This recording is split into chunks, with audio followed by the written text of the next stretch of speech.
Good evening, everybody, and welcome to the final paranormal stream of the year for us. As usual, I've got my hostess with the mostess in her slinky red dress, Andy B. Hello! I'm feeling very Jessica Rabbit tonight. Hi, everybody. Hi, Mystery. Thanks for coming on. Card readings again tonight for people. I can see Andy's been scribbling everybody's names down as fast as possible. Good news is it looks like Streamlabs has automatically started itself, so Maureen can start a nightly gambling right from the beginning of the stream, and everybody else who wishes to do it. We'll do the usual format, roughly about 10 readings normally we get through. But I'll do my best for you again tonight. Nice to see you all made it through Christmas. Hope you all had a good one. Did you have a good Christmas, Andy? Well, I don't celebrate it, so yeah, it was good. No, I don't either. But I had a lot of chocolate, so... Oh, did you? Yeah, I've actually gone off chocolate now for a few days. It won't last, but A few days. yeah, it'll only be a few days. Jason's brought a load of Quality Street up today, and I just can't Oh, face any of them. Yeah, not any of them. But yeah, I'd forgot to reset the stream bot to start the gambling off, but luckily it started up on its own. So we've got to keep Maureen happy. we She's have. channel's top gambler. Right, who's first on the list then, Andy? We've got Jamie's mum. Is Jamie's mum in? Is your mum in, Jamie? Say yay or nay, and if not, we'll go on to the next one on the list. Yule is where it's at. You're right there, Jamie. Yep, our Christmas ain't finished yet.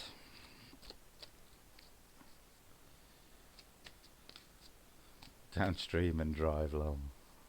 Hi, Brett, Andy. Hi, Rachel. Jamie, is your mother in the channel or not? Hi, Joanne.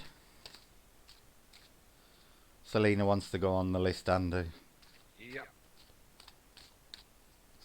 You all only want to see me with a sore throat at the end of the night. That's all it is. She's in. Right, okay. We'll start with Jamie's mum then.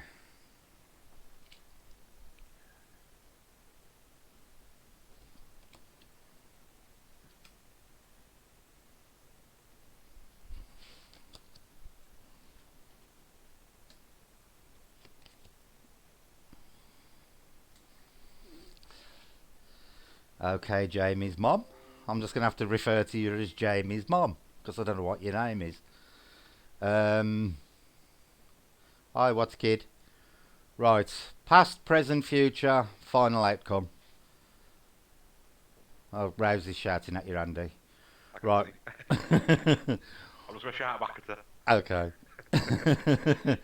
We'll start with your recent past, which is the judgment card.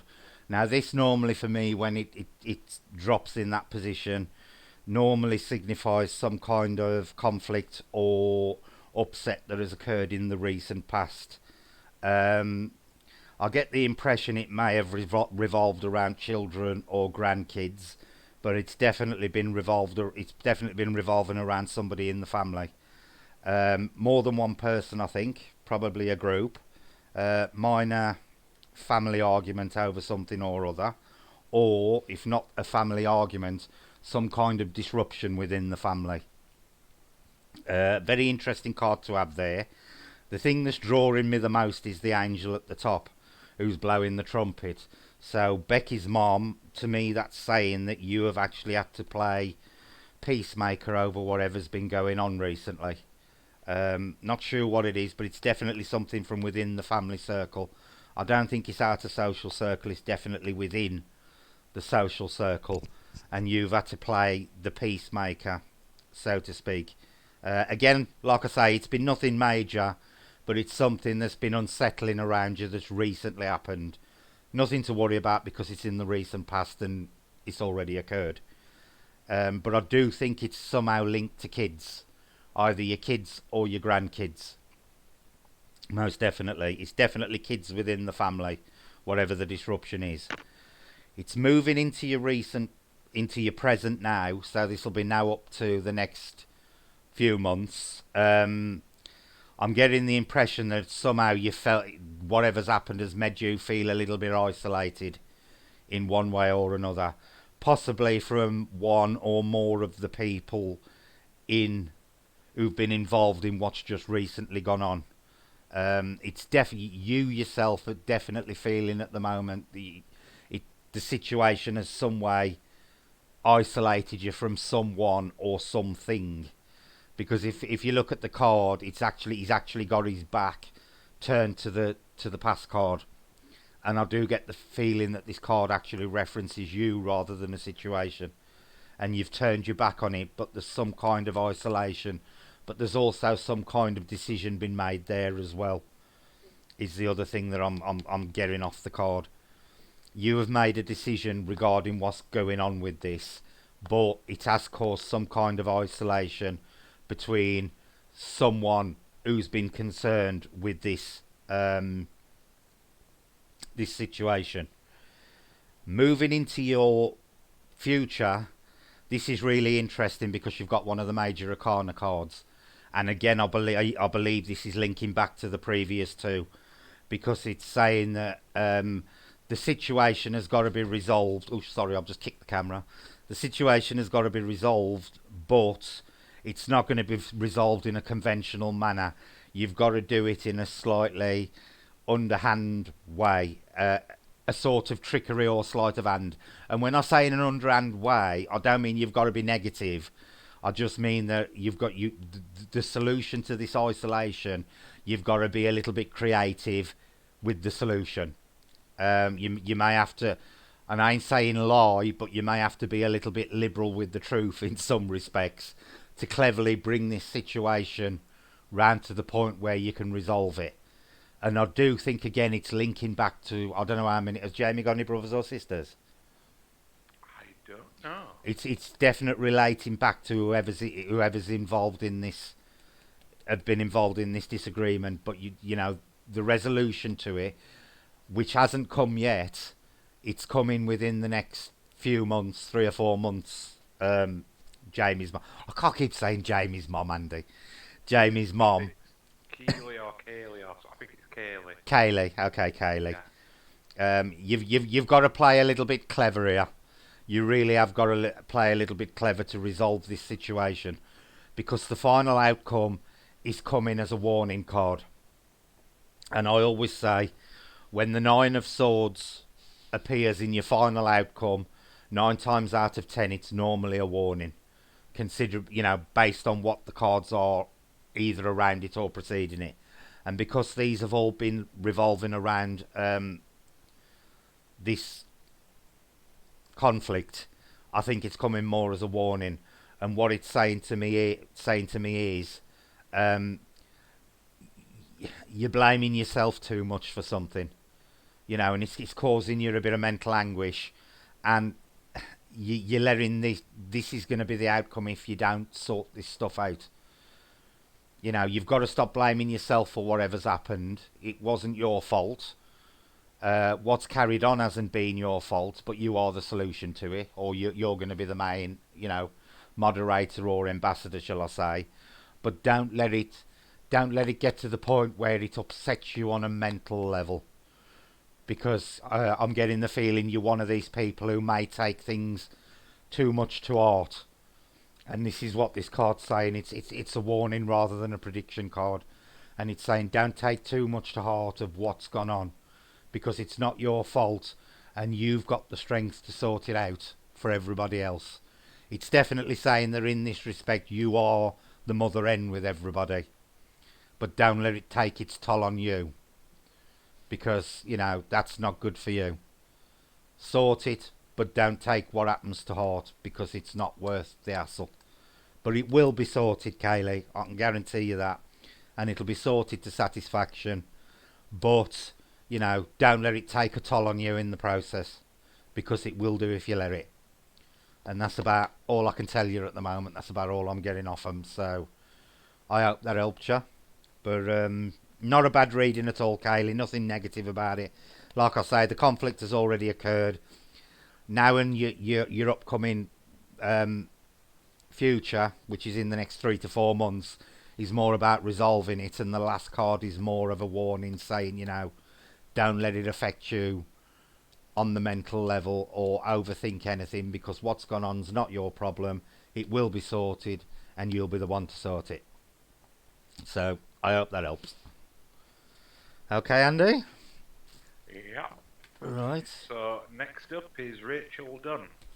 Okay, and what has Rachel done? I have got no idea. Let's find out. Right, Rachel, just give me a second to shuffle them.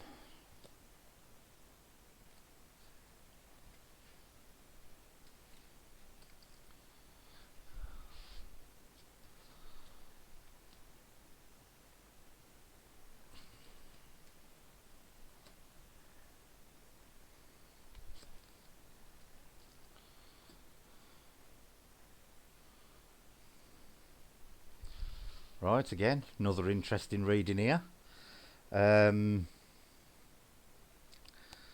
This is interesting, Andy, because we've got a two-way split between two different suits. Now, immediate past and present are concerning the emotional, but what's going on up until that point will then turn into the physical for some strange reason. Right, we'll start with your recent past. Your recent past, you've got the Three of Cups. Now, this one is always a really odd card because for me, it always 9 times out of 10, it normally means a three-way emotional situation, if you know what I mean. And sometimes it's on a romantic level. Sometimes it is just basically a platonic thing. Um, Andy, can you just talk a sec while I just Yeah. tell Jace?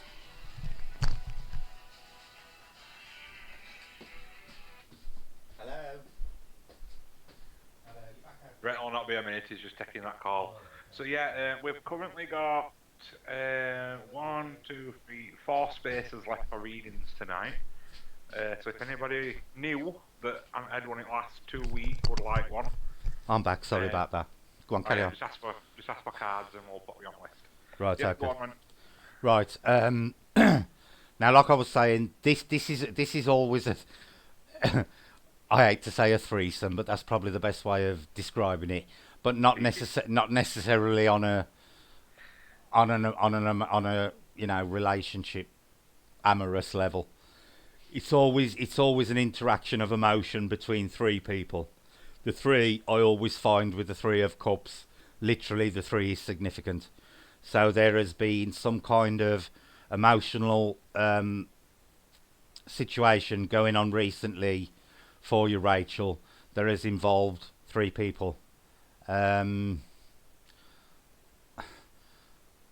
it's an important relationship because it's carried whatever the relationship, the emotional thing is.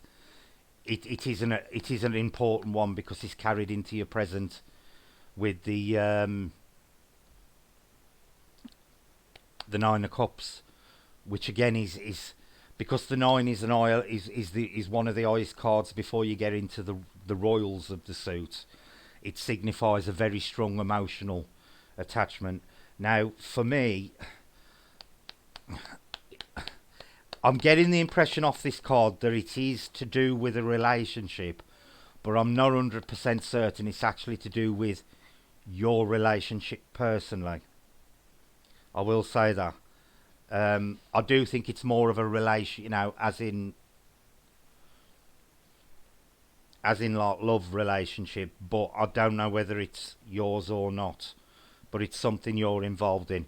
You're one of the three people.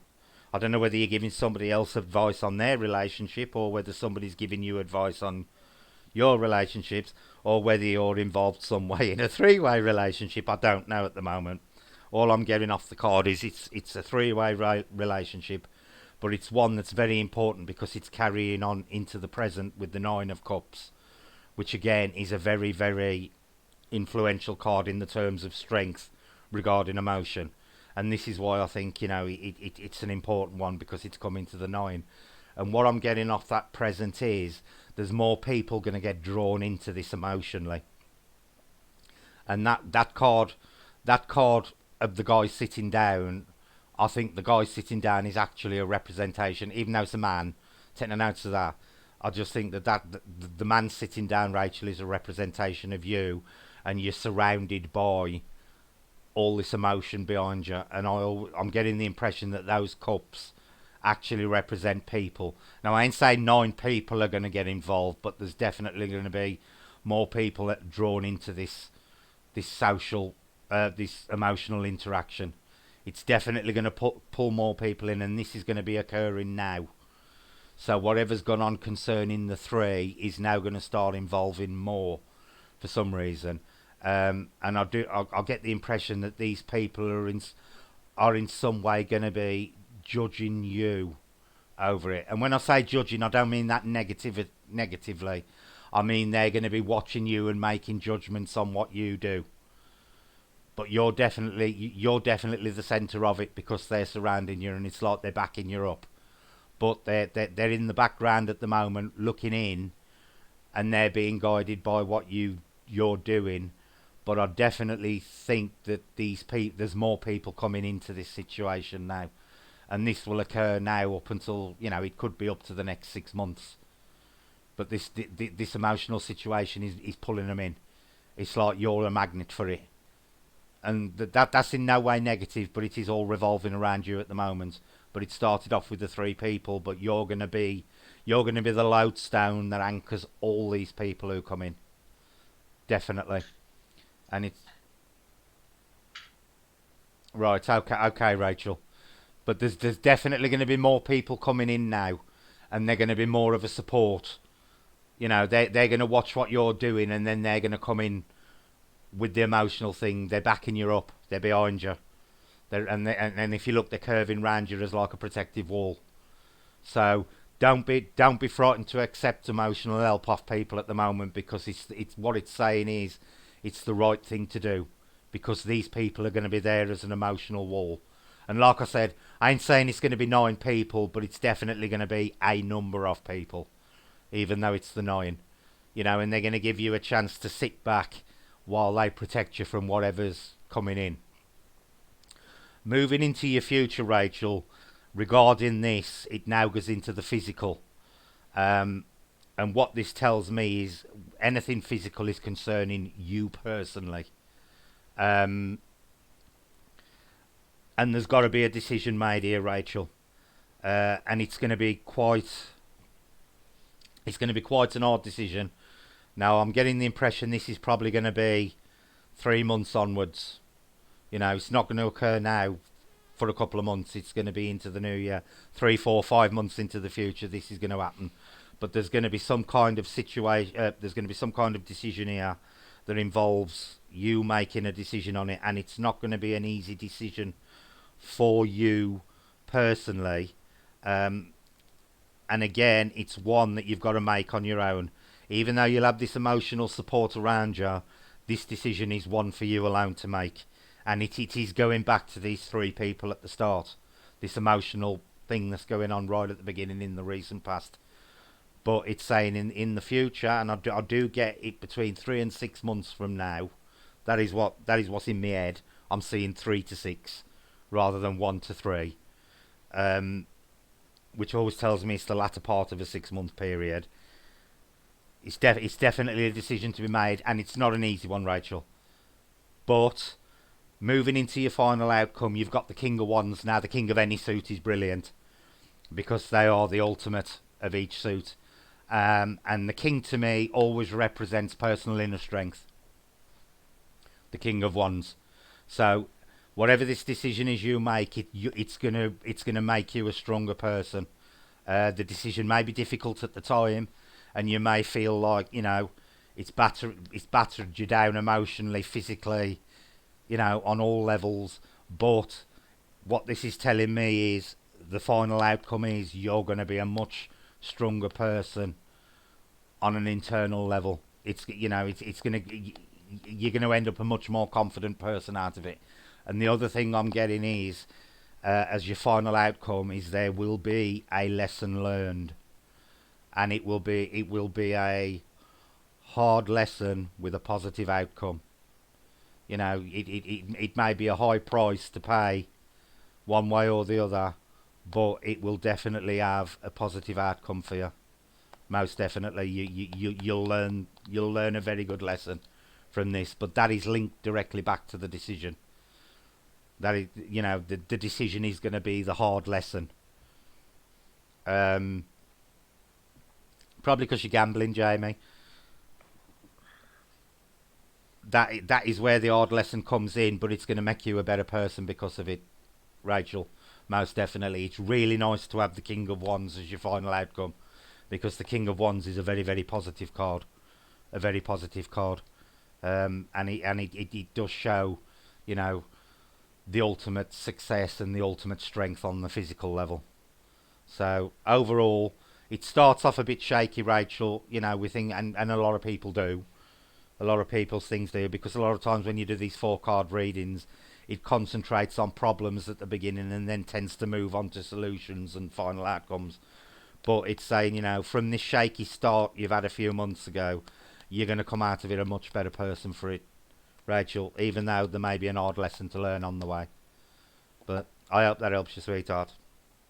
Okay?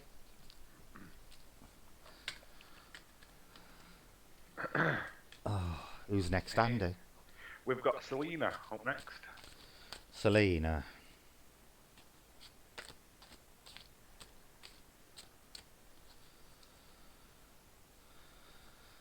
Read what's straight. The Maureen's turned into the gambling expert, look. Maureen, isn't it? She's an expert. Listen to the Maureen, Jamie. Right, I am not going to change that. For some reason, we've got a reverse card. Oh, interesting. Yep. And I'm not going to change that. Oh, shit.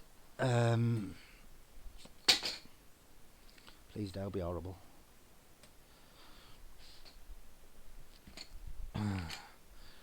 Who's this for? Selena. Yeah. Right, Selena. This is interesting. You have got the reversed Knight of Pentacles. Now, normally, if that had been the right way round, I would have said recently there's been a lot of movement in your finances. Because it's no, it's not awful. It's not awful, but it's interesting. Because it's reversed, I will say recently your finances have been a little bit stagnant. Because it's upside down, and because it's come upside down, you know, I wasn't going to change it. It's become reversed for a reason. And thanks, Rachel. Thank you very much. It's appreciated. Because it's reversed, it's actually changed the meaning of this card. Normally, the Knights I always consider with movement in that particular area, and Pentacles is finances. But because it's upside down, it's showing a stagnation where finances are concerned. So it's saying recently you may have been finding money a little bit tight, or you've been worried about things on a financial level. I don't think it's anything major because it's only the Knight. Had it been the Queen, it would have been a little bit more serious because then it would have represented you on an even more powerful level. But it's not. It's the Knight, so you're okay. But it is saying that finances recently have been a bit of a worry for you, if not a problem. And this, Selena, is moving into present as well. Because you've got the Five of Swords. Now, again, it's intellect, and the fives, I always say, are the halfway point. And they tend to be balance. They tend to signify the balancing part of things. And it's because it's the swords, it's to do with the intellect and the way you think. So whatever these financial issues have been, it's now continuing into the present with you. And for some reason, money is... I don't think it's a major worry to you at the moment, but you may be feeling a little bit concerned about finances. You know, obviously Christmas has been and gone. People do tend to overspend a bit. And there may be some, you know, a bit of worry there that you've gone a little bit over the top. I don't know, and I don't want to pry. But it's definitely saying that money issues are what's uppermost in your mind at the moment. And because it's shown in your present, you know, it's something that's really significant to you at the moment, is this financial worry. Right, the next card, which moves in, and again, this links back to the other two. It's the Tower, Selena. Luckily, it's the Tower the right way round. This again is coming back to the financial things, and what it's saying to me is there's going to be some big changes coming up for you in the next 6 months where finances are concerned. It's not going to be a gradual thing. It's going to be it's very disruptive, very out of the blue. But believe it or not, because of the two cards surrounding it, I'm getting the Tower as a positive this time. Normally I'll get the Tower as a negative, but this time I'm getting the feeling it's a positive card. So it's going to be destruction for the good rather than destruction for the bad. there's going to be some kind of surprise where money is concerned. So that could signify, a windfall from something. It could signify a change of job. It could even signify some kind of inheritance that you don't know about. But whatever this change in finances is, it's going to be big. It's going to turn everything upside down from what it is at the moment. So these worries you've got about money are going to be gone. It's going to clear it away. Going to be totally obliterated off the naughty elf. What's naughty elf said? It's going to be obliterated. Your money worries, most definitely. Normally, I'd say, Selena, that the tower is a negative card, but when it's surrounded by two positive cards, it always lightens it up. And I think in this case, it actually means destruction of a bad thing rather than destruction of a good thing. So I think your money worries are going to be over within the next 6 months. All this worry you've got over money is going to be gone. There's definitely going to be some kind of improvement on the money front in a big way for you, and it's going to be a sudden change, not a gradual one. Your final outcome, King of Cups. Again, this is an interesting card to fall where it has, because the cups have got no relation to finances. So to me, it's saying your final outcome is something on the emotional level, and the King of Cups right now, Selena, is saying that link is something to do with a man on an emotional level. Now, it could be father, brother, uncle, boyfriend, husband. I don't know whether you're married or with somebody, but this change of finances is going to be connected to a man that you are emotionally attached to. So it could, that means family or partner.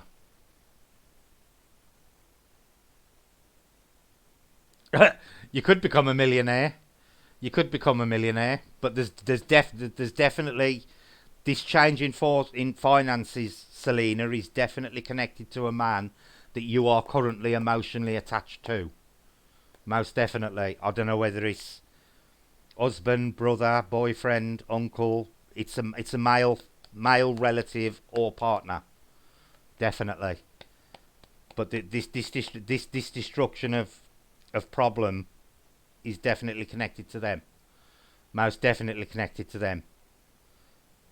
But I can't tell you whether it's brother or partner or father or uncle or whatever it is. It's definitely a male you're currently connected to, though. That's the fact. I can only tell you the feeling I'm getting, Selena, and I'm getting the fact that it's a guy you're already emotionally connected to, Selena. That's all I can say. Are you still there, Andy? Yeah. That's all right. You've gone really quiet. I can normally hear you pottering around. I'm listening and reading chat. Okay, just keep an eye on it for now. Yeah. It could mean you win the lottery, because it's definitely showing a massive change in finances, Selena. So, but it's going to be an end to money worries for you. Any money worries. You could be made a millionaire, but I ain't saying you are. But you're definitely going to have a vast improvement in finances. A vast improvement in finances. It's going to be something significant. It's a significant sum, but it's connected to a male that you are currently emotionally attached to. Definitely within your social circle, well, within your family circle rather than your social circle. But this big change is coming through them, most definitely. And if you do win the lottery by any chance, Selena, don't forget me, okay? But there's definitely it's a drastic change in finances, Selena. Drastic. It ain't just a couple of quid. It's going to be a nice fat change in money, definitely. And I don't normally tell people they're going to get rich, but there's definite. It definitely means you're going to be a lot better off, Selena. Most definitely. Most definitely better off, because the tower is destruction. But I'll get on this reading. I'll get it's a positive and not a negative. So it's not a downward spiral of money. It's an upward one. Definitely an upward one. But it is definitely connected to a bloke you already know. And that's going to be father, brother, uncle. Boyfriend, husband. Somebody you're connected to emotionally. Definitely a guy, you know, you're emotionally connected to now, but that's about as much as I can tell you. And if you do, Selena, it's in the next 6 months, this money thing's coming, so if you do win the lottery, please tell me and, you know, send me a tip. It'll be most appreciated. Oh, I hate it when the tower comes out. Oh no. That weren't bad though, it weren't negative tower. I'm gonna die I'm gonna do these one of these nights, Andy, and the tower's gonna be sitting next to death. And then I'm gonna have to and then I'm gonna have to sit there and go And then they go, come on, tell it how it is. yeah. Oh dear.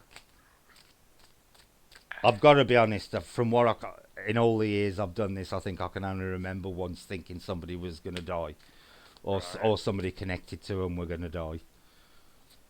You know, and it was a very close friend, and I did tell him, and it did turn out to be true. But you know, they did thank me, and I did feel a bit guilty, like if I wished it on them or something.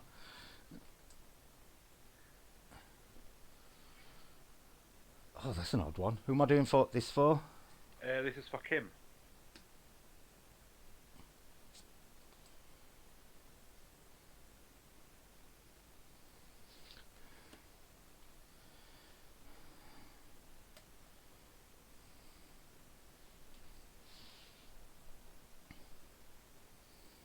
God, this is totally disjointed.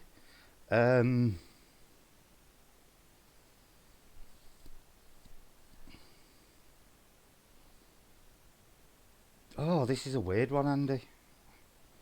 Right, Kim. 5 of Pentacles in your past. Now, again, it's a smack bang in the middle financial thing. This is connected to the material, and again, it's a balance of not showing movement one way or the other. It's very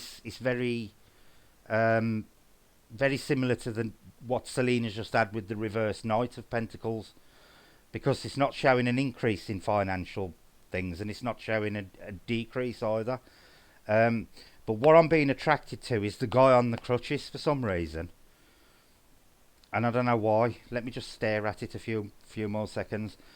The guy on the crutches is very significant in this card to me for some reason. He's jumping out at me, and I'm getting the feeling that the Pentacles is a bit. I don't think the Pentacles is actually that relevant to what's going on here. This I'm getting more of a. I don't want to say accident, but something that's gone on recently regarding somebody's health. That was an odd thing to pop into my head then. I got the impression of looking after a parent, but I don't think that's right, because it popped into my head and then it went out straight out my head again. And normally when I get things like that happen, it normally means that, you know, it's along them lines, but not quite right. There's something here to do with somebody's health, somebody you know, somebody who's needed a lot of help recently in regards to their health. Possibly an accident, but definitely illness of some description that has been a little bit debilitating for them. That is the best way to put it. And this is recent past. This has gone on, before. It's already happened. It ain't somebody's going to have an accident. It's somebody recently has had something to do with illness on a negative way, not on a positive. Because the guy on the crutches, I don't get positive health from. I get, illness from. But the guy, you'll get it eventually, Jamie. The other thing that's attracting my attention to this, who is it again, Andy? Kim. Kim, yeah. The other thing I'm getting off this Kim, which is really odd, is the guy walking in front of him is totally ignoring him. So to me, that's making me think that. Did you not tell anybody about the illness? Because I'm getting the impression that you either didn't tell somebody about the illness, or somebody who knew who knew about the illness chose to ignore it. And that is really significant to what's happened. It's really, really strange. I'm getting the impression that the illness is there, but you either didn't tell somebody so they've walked past without noticing it, or they've known about it and they've deliberately buried their heads in the sand over it, or they've given you no help towards it, and this has been a problem for you very recently. Um, I don't know if that means anything to you. I hope it does, but it's saying that it's either you haven't told somebody that you were ill, who you should have done, and it would have helped, or somebody who knew about it has stuck their head in the sand over it when they shouldn't have done. Okay, as long as you can understand what I'm saying. Right now, this illness thing is coming into your present. Um, with the eight of wands again. Right, okay, that was what I was getting, because the bloke is walking off without him and totally ignoring the fact this poor guy's on crutches and probably needs help. That was why I got the impression that the illness wasn't being noticed or was being kept hidden. And I couldn't work out whether it was you doing it or them doing it. So it was you doing it. Okay, right. The health issues are still continuing at the moment, Kim. But the fact that it's an 8 is a good sign, because it's eye up the ones, and the ones signify help. So it's telling me at the moment you're in a period of recovery, but I get the feeling it's a slower recovery than what you were hoping it was going to be. I think you probably thought that it would have been over and done with by now, or at least some kind of improvement, or bigger improvement than what there has been. What I can say to you, Kim, is the improvement is coming now, but it ain't going to be as fast as you thought it was going to be. But there's definitely signs of improvement in your health now, in this period, because it's the 8, it's an eye, it's one of the higher cards. Had it have been below 5, then it normally shows, a much lower improvement in health. But because it's an 8, it's towards the top before you get to the royal cards. So your health is still an ongoing issue at the moment, but the improvement's coming, and it will continue to come, but on a slower level than what it should have done. But you are getting back on your feet. What is really, really interesting, Kim, is moving into your future. You've got the 10 of Cups. Now, this tells me that family and friends are going to play an important part in what's to come for you. And I believe this is connecting to. I believe these last two cards are connected together. Both of them are cups, and these two cards are saying to me, family and children. That's what I'm getting off them. So something is coming up that's connected to family, but strongly connected to children. I don't know how old you are, Kim, and I don't know if you've got kids, but when I see the 10, and I'm attracted to the woman and the little girl, that always makes me think of children. Hi, Nikki. And these two are together. These aren't like just your future. They're actually connected. Your future and your final outcome are connected as two cards as one. And they're both to do with family, possibly a wedding. But it's a getting together of two people within the family, and children are very strongly connected with it. And it's going to be very important to you. And I think whatever's going on with this section of the family is going to help you in your health recovery. I think it's giving you something to work towards. These two people in your family, I don't know who they are, but I'm getting the impression it's two people within your family, and they may possibly already have kids, whoever they are. But these kids are going to be, this family and the kids in particular are going to be really important to you. They're going to be a big step to help in recovery from where you are now. It's really odd the way that, because I'm definitely getting the two cards are together. They are most definitely together, and it is to do with family, but particularly with the kids. And I get the impression it's more than one. There's part of your family with kids are going to aid in your full recovery. You're going to work to make yourself better for them. And I know that sounds really odd that you're doing it for somebody else, but I'm getting the impression that they're going to be the motivation that finally pulls you out of whatever you've been stuck in recently regarding, yeah, Selena. That's what I'm getting off these cards is that the kids are helping to look forward, and they're one, and it's more than one. It's definitely more than one child. It ain't a single child. It's more than one. It's multiple kids. But that they are going to be your motivation to finally pull you over the final hurdle that you need to get yourself back onto a fully even keel, Kim. It's really interesting. I don't believe that Ten of Cups is a final outcome. I believe it's connected to your present, your future card, which was the 5. I think them two are going hand in hand with one another. But what it's saying to me is your family are going to be very important now in aiding your recovery. And I don't know. And this is the thing, Kim. This is the thing. It's saying that it's family. Family is going to be very important in your future now. Don't rely on yourself for this. There's help in the family there, and it's definitely family related. It's not friends, it's family. Your final bit of help to get over that last hurdle is going to come from within the family. And I don't know whether I don't know. I can't tell you 100%, but I ain't sure if it's the people that you hid it from in the first place are the ones who are going to be like your final salvation sort of thing. But it just seems to be that kind of poetic justice to the reading. That, the ones that you've hid it from originally are the ones who are going to be your final salvation in the end. So just bear that in mind. Don't feel like you've got to do this all by yourself, Kim. Family is definitely your answer with this one. Most definitely your answer with this one, and your family are the ones who are going to pull you through it. But, health is going to improve, Kim, without a doubt. There's nothing negative there regarding your health. Because, the worst one, which was the 5, was in the past. Yeah. There's nothing stopping you doing things for yourself, Kim, but, it's saying draw strength from the family as well, because that's where your final solution lies, is within the family. And particularly within children within the family. It's something to do with kids. Hope that helps, Kim.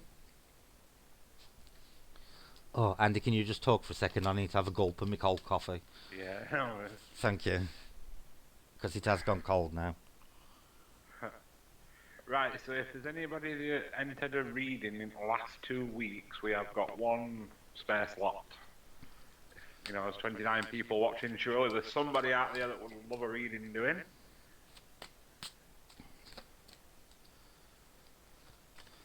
Actually, the last spot's mine. Is Jamie still on here?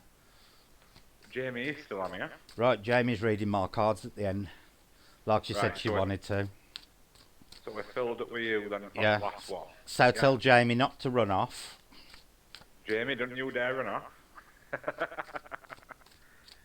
She's trying to gamble with no points at the minute. I think she needs a little point donation. Hang on, I'll just shuffle these. Can you explain to her? Can you explain to her, Andy, how the gambling works, please? I'm just going to roll a quick cigarette before I do the next one. Yes, Jamie, so this points thing, right? You can only gamble as many points as you've got. If you lose all your points, you've got to let them build back up.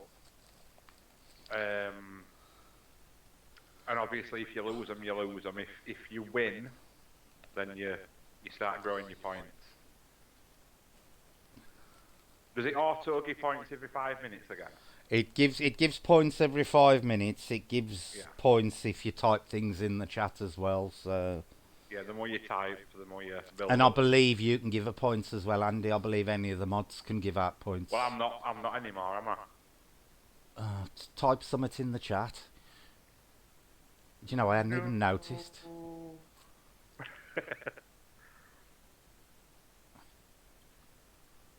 There you go. Yeah. I forgot about that. It's not so much of an issue. I mean, Becky's always got job and I read people's names out. So. Did Sam say she wanted one? I don't believe I saw it. The chat has been going up rather fast though. We aren't gambling. Who's next anyway, Andy? Next we've got Elizabeth. Elizabeth.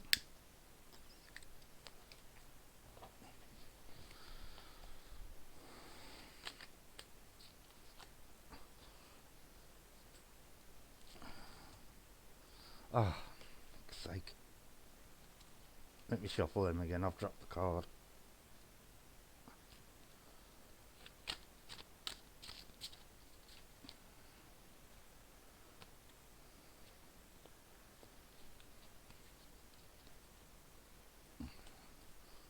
Right.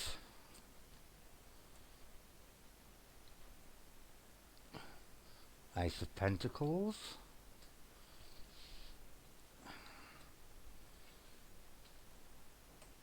Oh.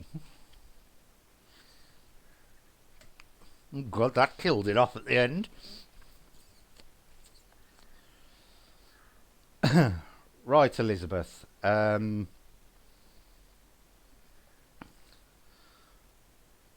Recent. Why is everybody getting money issues all the while? Everybody's reading tonight surrounded money. Right, Elizabeth. These two cards at the beginning, I think them combined. I don't think they're recent, past, and present. I think they're one and the same thing. And it's definitely interesting, Elizabeth. Um,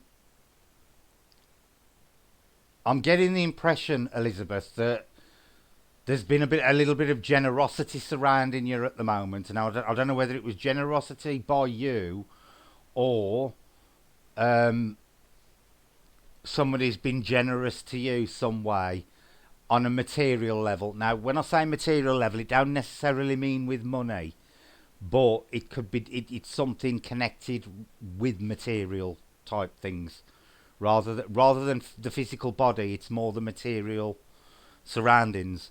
Um, and it's something to do.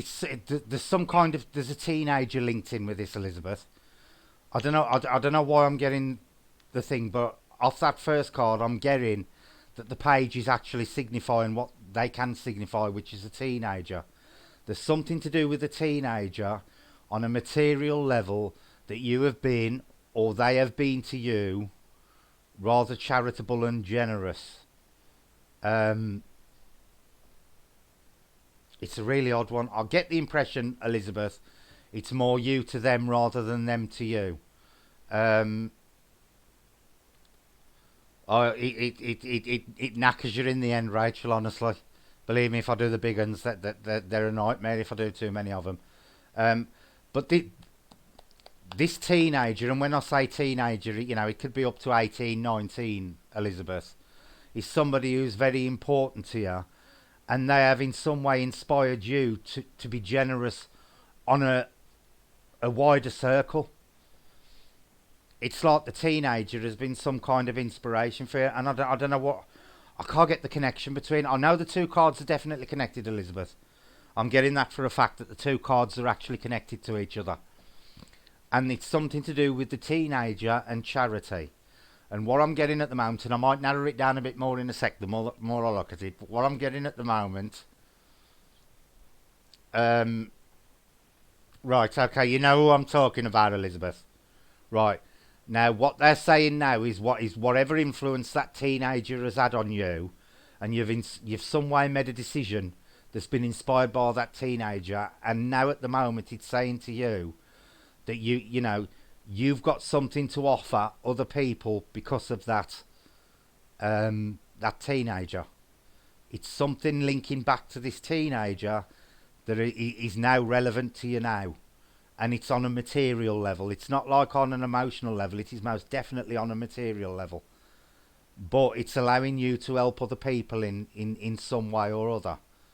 um, I ain't saying give all your cash away to people, but there is some way now that you are going to start helping people on a material level that links back to that teenager. And I don't know if that teenager said something to you that's made you think about something, but whatever it is, it's now going to start coming to fruition, most definitely. And people are going to... Right, okay. People are going to view you as very generous because of it, Elizabeth. It's definitely coming across that it's above and beyond what most people would normally do. It's that kind of generosity. You know, I'm getting more charity. I'm getting charity, Elizabeth. Is what's coming through my head at the moment.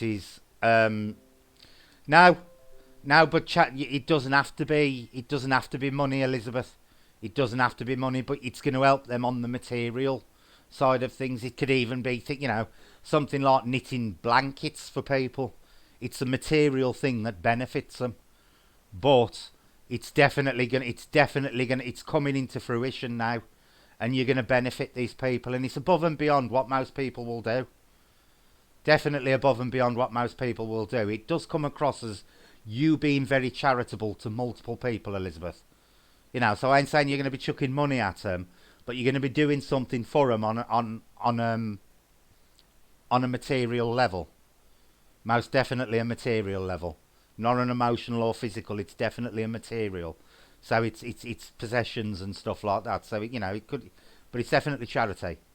So I don't know whether you've been thinking. I don't know whether this teenager's been, as they do. They're all social warriors at their age, and I don't know whether this teenager has somehow prompted you to be thinking along these lines. But that teenager has been very significant in where you are now, and your way of thinking and what you're about to do.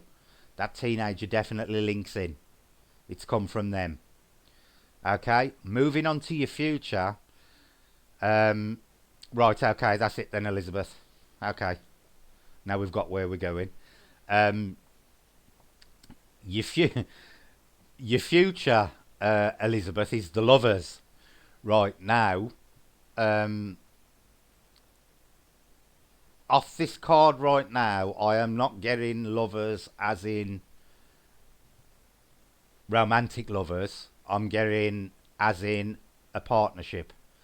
There's some kind of partnership that's coming up. Hi, system. What's coming up for me, Elizabeth? Is there's going to be some kind of partnership coming up, and that could be the start of a new friendship, Elizabeth. Or it could be. I don't think it's romantic. I don't get it that you're going to be Scarlett O'Hara Gone with the Wind type of thing. There is a new partnership coming up that involves you and another person. So it could be a friendship. I don't think it's going to be Gone with the Wind type of partnership. It's going to be, it could be a new friend. But this friend is going to do a lot for you because, again, your final card is really interesting because I think that the final card is telling of how you might be feeling at this point or how you're going to come to feel, and this person is going to be very, very helpful because I'll tell you what the final card signifies. That final card signifies the death of ideas or a lack of mental stimulation. So I do believe that this partnership that's got, and I'm calling it a partnership, Elizabeth, but now I don't get the impression it is, Elizabeth. I get it's a friendship, and just because they're man and woman, it doesn't mean this partnership's man and woman. It's just two people entering it, coming together. And I think it's friendship more. It's definitely not Gone with the Wind. It's not, that kind of relationship thing. It's definitely more of a friendship thing, Elizabeth. But it's going to help. It's going to revitalise you in a certain way. Because what your final card was saying is there's a lot of, you're just plodding along mentally. You've had nothing to inspire you or much to do at the moment. You just, and you ain't got a bad life, but you've had nothing to really challenge you at the moment. And this person who you meet, and I do get the impression it's a friend, Elizabeth. And I ain't saying it's a male friend; it could be a female friend. I don't know, but it's gonna be a good friend. This person that you embark on. Yeah, don't panic. I said that right at the beginning, Elizabeth. I didn't think it was romantic. I did think it was more of a partnership, friend type thing. But this person's going to be really, really good for you, Maureen. Really good for you because they're going to help. They're going to help you to have a lot of new outlooks on life. You know, they're going to be very inspirational for you on an intellectual level. Very, very, very, inspiring. They're going to cause all sorts of weird and wonderful thoughts in your head. And I think they're going to encourage you to get yourself out there more, Maureen. Elizabeth, I've got to stop seeing that. Every time that Streamlabs come up, Maureen comes in my head. Sorry, Elizabeth.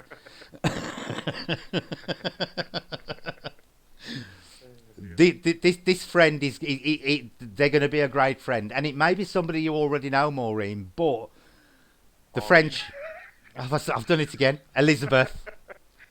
I'm going to block the chat.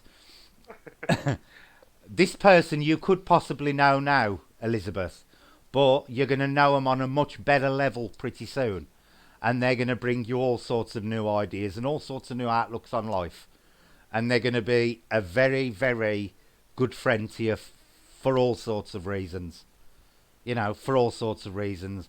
I always say that there's some people in your life you're destined to meet for a reason, and I get the impression this person is going to be one of them people for you. They are going to be a person that you were no matter what you did, you were destined to meet because they were going to be good for you, and that's what I'm getting off them two cards there. They are going to totally revitalise your outlook on life. They really are. No problem, Jackie. You have a good night. Thanks for coming in. I had to say that quick before I started coughing. But this person is going to be a friend for life, Elizabeth, and they are a person that you were destined to know, and you needed to meet. You needed to meet them for a reason, and you're going to meet them at exactly the right time. But this is coming up soon, Elizabeth. I would say by the middle part of next year, this friendship will be, well and truly established. It may even be there now, but this friendship is gonna deepen, and it's gonna deepen for a reason because this person you were destined to meet, they are one of those people, and this friend is gonna prove very valuable to you in the future. So they're actually one to hang on to, Elizabeth. Yep. You're welcome, Elizabeth. I hope that helps, even though I called you Maureen twice. But you are going to meet a very, very nice friend. Very nice friend. Up next, Carol. Okay. It is.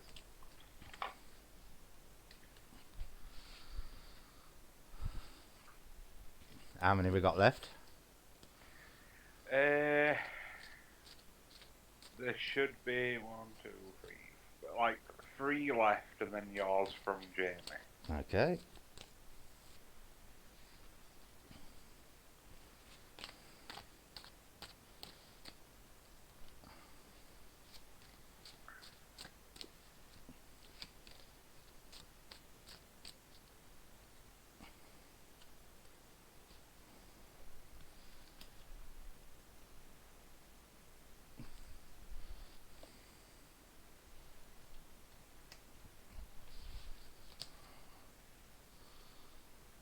You're welcome, Elizabeth.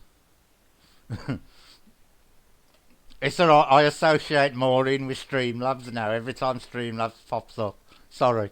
And it kept popping up, and I just kept thinking Maureen every time Streamlabs come up. Cause she's my favourite gambler on the channel.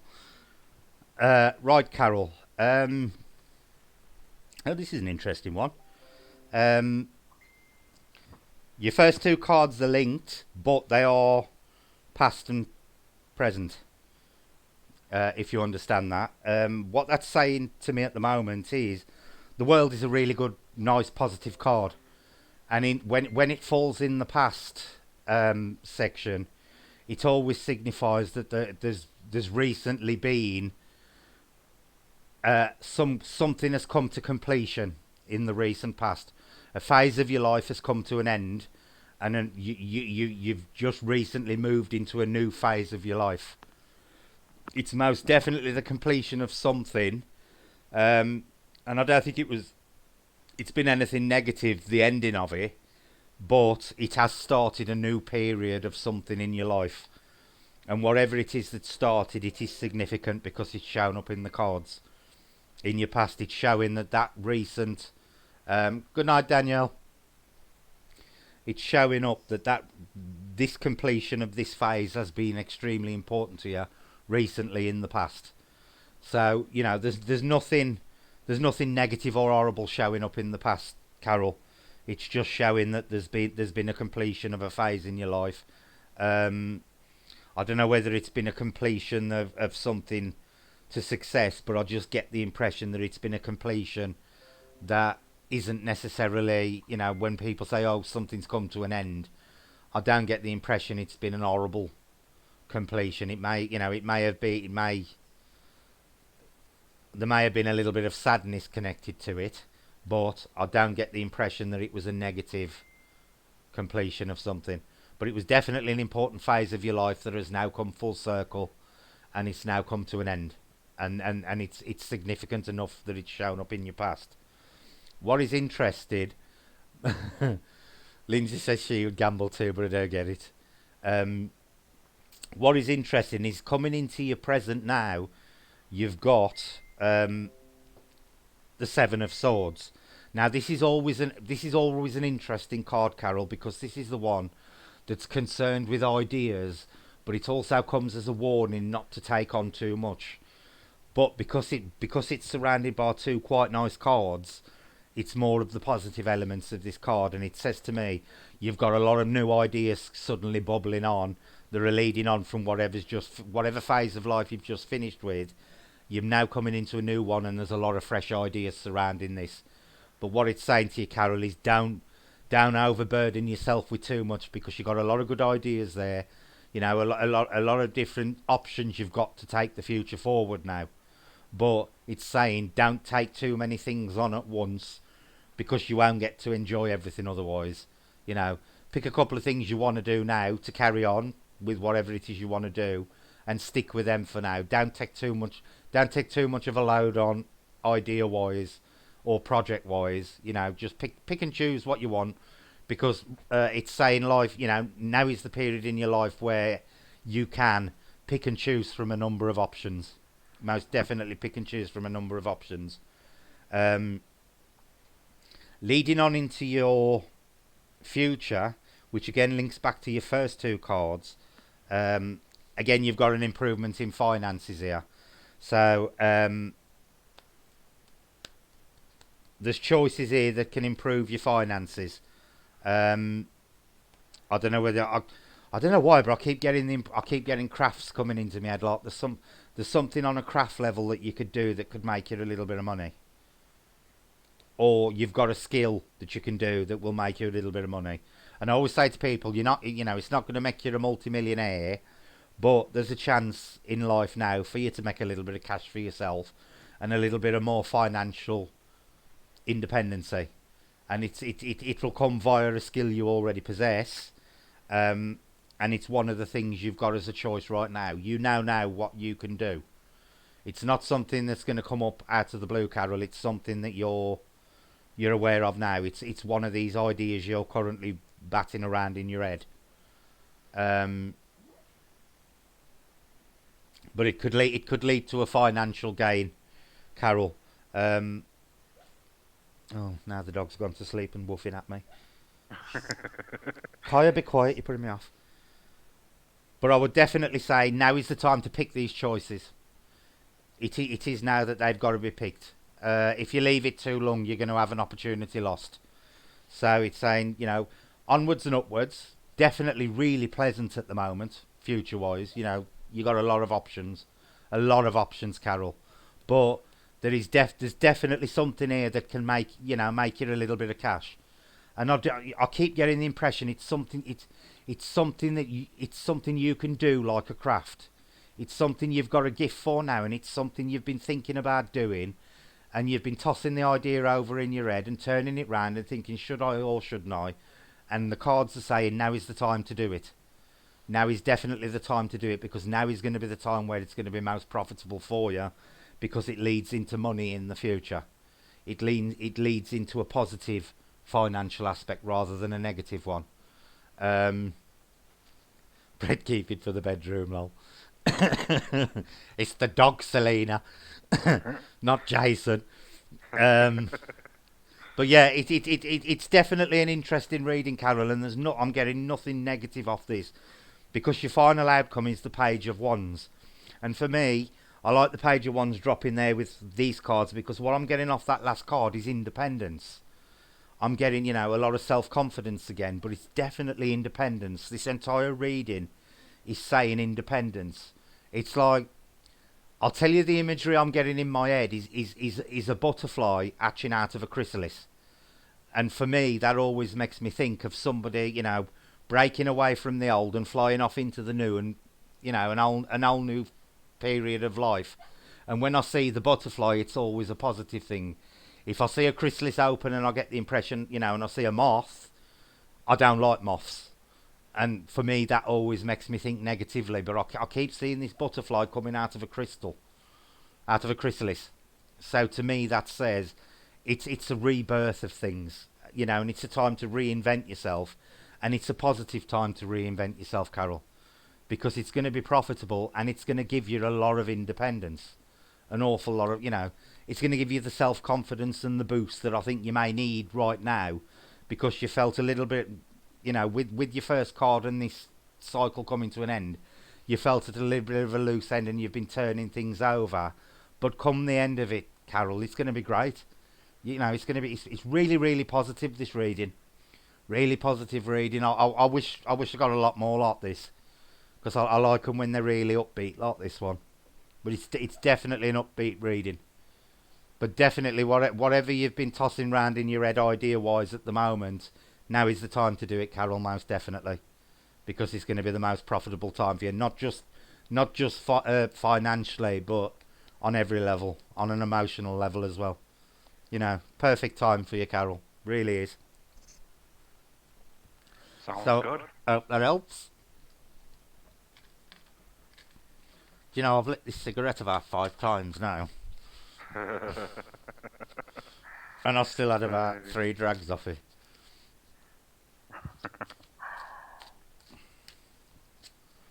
Well, you've only got 2 left. And then it's going to be an interesting one from Jamie. Oh, I can't wait. But next up is the lady that is known for putting people in time out. Lindsay. Ellen. Oh, Ellen. Yeah. It's normally Lindsay who's fast on the trigger. It's Miss Time Out. Miss Times Out. Not timed. Times. Time's Out, yeah, that's right.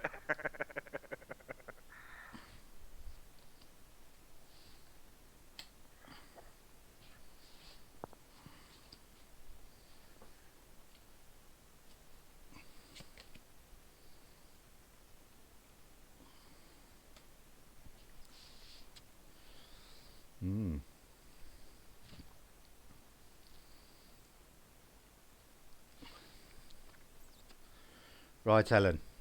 This is. You're welcome, Rachel. Thank you for coming in. You're more than welcome. Right, Ellen. Now this one's really interesting. Past. I am getting, and I'm getting this is recent. There's been an emotional break. You're walking up. What I'm getting off that card is the guy walking away from the cups. Now, to me, that is always turning your back on an emotional situation and walking away from it. So recently in the past, there has been some kind of emotional break that you have walked away from. And it's linked to your next card and your next card, which is interesting. Right. What I'm going to say to you, Ellen, is this emotional break concerns the next card, which is the King of Swords. Now, the King of Swords for me is the ultimate intellectual male, or on a more negative side, which is what I'm getting off these two, is it's somebody who's manipulating on a intellectual level. It's somebody who's very clever, somebody who comes across as powerful, but you have recently emotionally broke a bond with them. I don't know if they're aware of it yet, shall I say, but there's definitely a breaking of emotion with the King of Swords, and it leads on to the Knight, and I'll tell you why in a minute. But these three are together. These three are most definitely together. It's a strange one because what kind of ring is this? It's not a ring. Um, it's an emotional situation that, and I'm not getting the impression. Um, I'm not getting the impression that you've walked away from a relationship as such. You've walked away from an emotional investment, shall I say, connected to the King of Swords, and it's a guy who wields a lot of power intellectually, or comes across as somebody who's very powerful. But I get the impression that this person is not aware at the moment of what's going on, because the other side of him is the Knight of Cups, which to me shows a movement in emotion, but it's past the King. So what that's saying to me is you've decided to move, and you're moving away, and the King is sitting smack bang in the middle. So it's like the emotional thing has bypassed the King, and the movement's going on, and you've got this intellectual guy sitting smack bang in the middle of the two, which is either side of the King. So this King is surrounded by emotion that he's not aware of. It's gone from walking away to movement on the horse, both connected to emotion. So it's more of an emotional break from somebody than a physical or a mental one at the moment. It's an emotional one, and because they're either side of the King, it's like they've bypassed the King, but it's concerning the King. Okay? It's concerning somebody who wields a lot of influence intellectually to you on a personal level. But the art's decided, not the head. I hope that helps, Ellen. I hope you understand that bit. It's the art that's made the decision, not the head. But the King isn't aware of it yet, but he will become aware of it.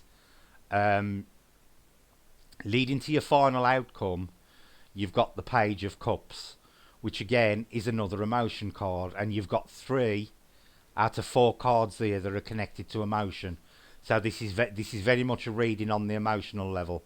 Now, the Page of Cups, the page always represents younger children. With me, the Page of Cups, much younger children. So I think this is connected to your kids. So there's movement towards your kids, but there's also movement towards something new, emotional wise. You're moving. You've decided to walk away. You've walked away from the King, and now you're walking towards something new and young on an emotional level. Not necessarily just your kids. There's also a new emotional idea there, or an emotional ideal that you're travelling towards. And I think the page represents what it is you walked away from in the first place. So I think you've had a destination in mind, and now you're travelling towards it. But all this, Ellen, has been very much on an emotional level. It's had nothing to do with the intellect or the physical. It's all been on the emotional. And I get the impression these 4 cards work in a sequence. More so, even though they're past, present, future, they are working in a sequence. There's been the emotional break, bypassing through the King of Swords, this powerful, intellectual guy, or someone who gives the appearance of being intellectual. You are now moving on the emotional level away from that person, but you're heading towards a destination that you're already aware of. But it's something that's new to you on an emotional level. It's young, because the page always represents youth. and young kids and youth, that kind of thing. So um, it's definitely interesting, Alan. But this I'm getting is more of an ideals rather than than anything else. It's more about affairs of the art. Most definitely about affairs of the art because you've got your three cups. But I get the impression that it's a decision you've made, and you've probably made it a fair while back, I think. But now you finally decided to break and walk, bypassing this guy or walking away from this guy. Um, but the movement now is going to be quick. It's going to be a quick break, Helen. Most definitely, it's going to be a quick break because it's the night, and the night is mounted, which to me always signifies fast movement. The nights always come to me as movement, and then you have to look at obviously the suit to see what the movement's in, and because it's cups again, it was emotional, and it's fast travel, fast movement on an emotional level, away from the king and away from that situation that you decided to walk away from. The king, the first two cards are linked very, very strongly together, and then your second two are linked together, but not as strongly. But you're moving now towards that emotional goal that you'd got. Most definitely moving toward, but it's an emotional decision you'd made before you did the break. You haven't broke away and then decided to do this. You've actually broken away towards a specific goal that you've had on an emotional level. So I hope that helps, Ellen. That's about the best I can do with it at the moment. But a very interesting reading because that one is definitely all about the emotions. You'd got three cups there, and you'd got three royal cards as well, two of which were cups. So very interesting reading, Ellen. Hope that helped you. Interesting. I think it basically saying stop putting people in timeout.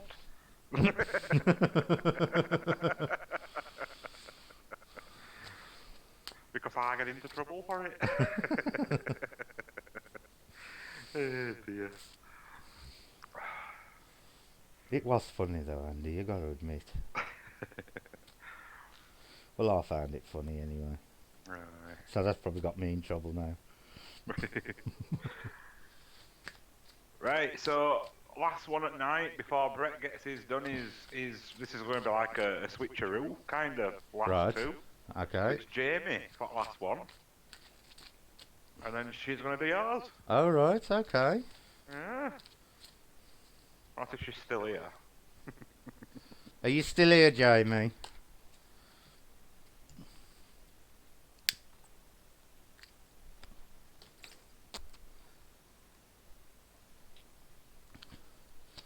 Please tell me she's still here.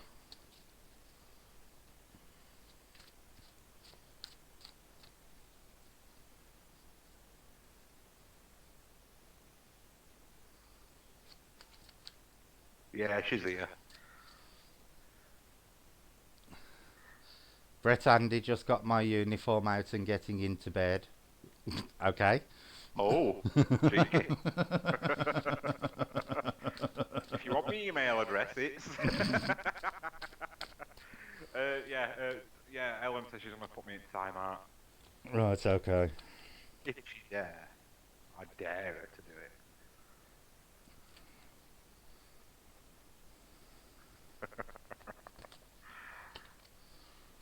Right, let's see what...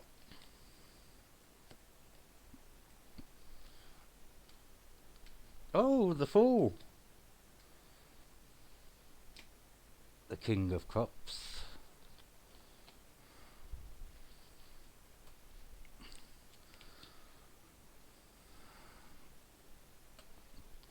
And Death. Uh-oh. Nah, it's nothing bad.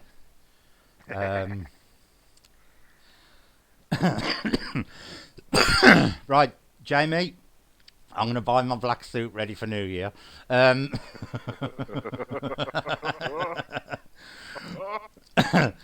Right, okay, Jamie, here we go. Recent past is the Fool. The Fool, as I don't know how many of you know, is considered the first card of the tarot deck. He signifies the start of new journeys. So what that's saying to me Jamie, is recently you've started on a new period of your life. You're starting on a new phase. You're jumping off into the unknown. Now, the dog isn't jumping out at me at the moment. So for me, that tells me that this is going to be a leap of faith more so than an actual guided new journey. So what it's saying is recently you've jumped feet first into something without necessarily checking the consequences or seeing what's going on. Um, and it is linking into the next card, which is the King of Cups, which, like the Lovers, signifies male love interests. Um, and I know you've recently been sniffing around somebody, so I think I think this is concerning them, Jamie, and it's saying that this person is going to become very significant in the present. It's definitely a male love interest, Jamie, and that is going back to the Fool. And it's not saying you're going to be a fool, but it's saying, you've jumped in feet first and you're taking a risk rather than doing a considered decision. Um, it is an interesting combination because it's one of them combinations that you can never say how it's going to work out. Because of the the way they sit. So this recent leap of faith is definitely concerning the King of Cups, which to me is definitely signifying that it's linked to him, and it's definitely a male interest, and it's like a falling head over heels type thing. This is what the cards are saying. It's been that kind of decision, you know. It's been pheromone type thing rather than rather than a gentle easing into a relationship. It's most definitely been a pheromone type of thing, that kind of thing. Right, your next card, Jamie, is a warning. Most definitely a warning, and what it's saying is, um, you've got to give and take where this relationship is concerned, because it's linking. These cards are linking right through.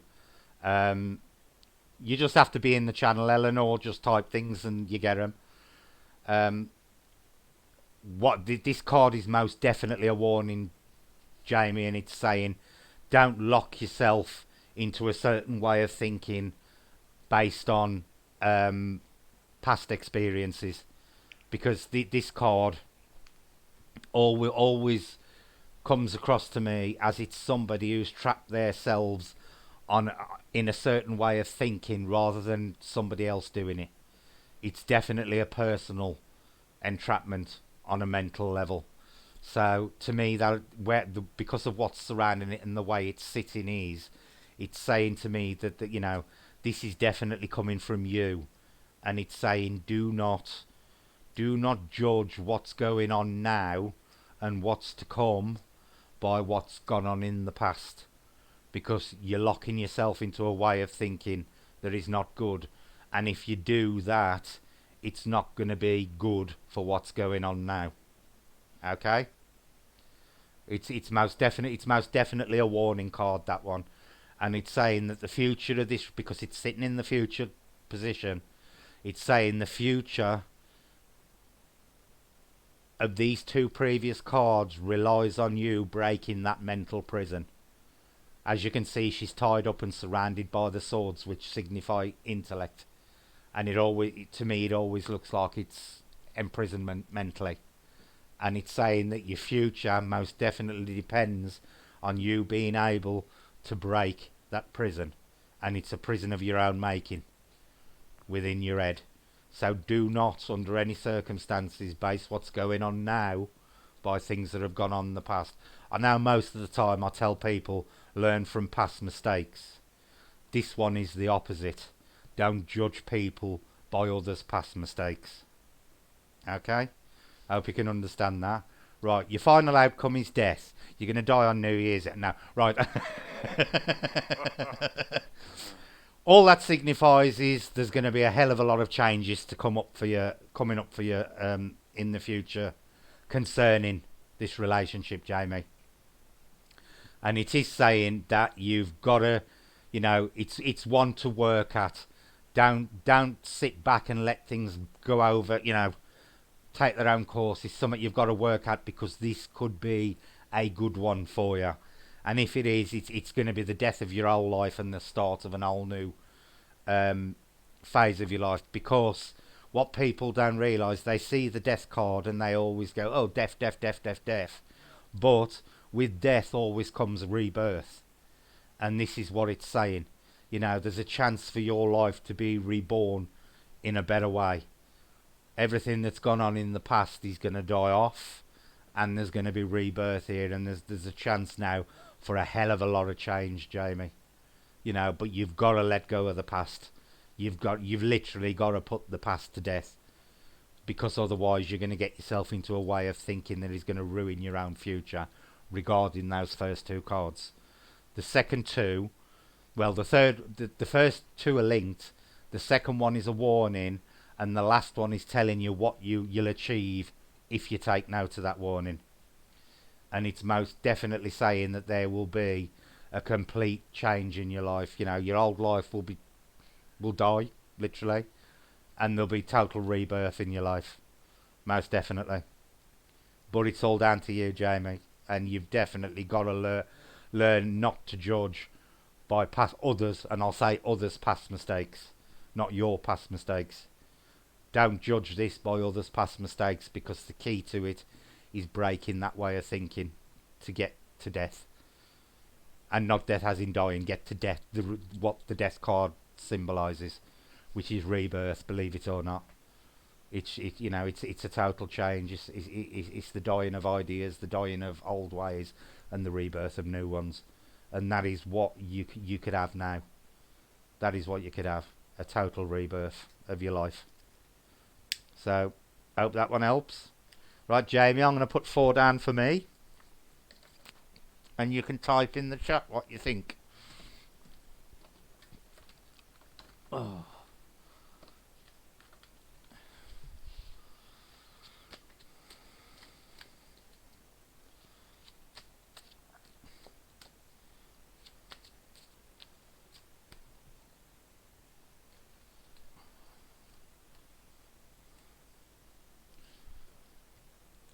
Right, you got Knight of Pentacles. Oh shit. 8 of Pentacles, the Empress, and the Queen of Wands. So, there you go, Jamie. Right, Andy, what do you think of that first card? You getting anything off it? Have a look at it.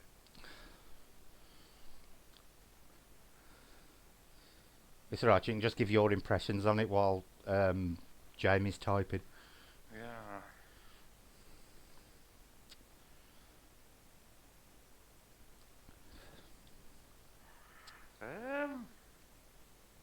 And I'll tell you now, whenever I do this for me, I'll get absolutely no connection between it. Things jump off the cards at me, but I just can't relate to them. All I'm getting off it, and it's more to do with tone of it. Right. Is like a dark period about money. Right, okay. Because the coin's really small, but there's a massive darkness to card. Yeah, and I'll tell you what was really weird with what I got off it was the first thing that came to me was that little coin above the horse's head. Yeah. So it was a similar kind of thing. That was the only thing I got off that card. So it'll be interesting to see what Jamie does. So this is past Jamie. So you've got Knight of Pentacles. So tell me what you think that is regarding me. That last one's definitely Jace, Queen of Wands. Who is great big oak wand. Oh, he loves that wand. He's really pleased with that wand. You don't need to type out War and Peace, Jamie, honestly. Anybody else while we're waiting want to put, you can all do this reading for me.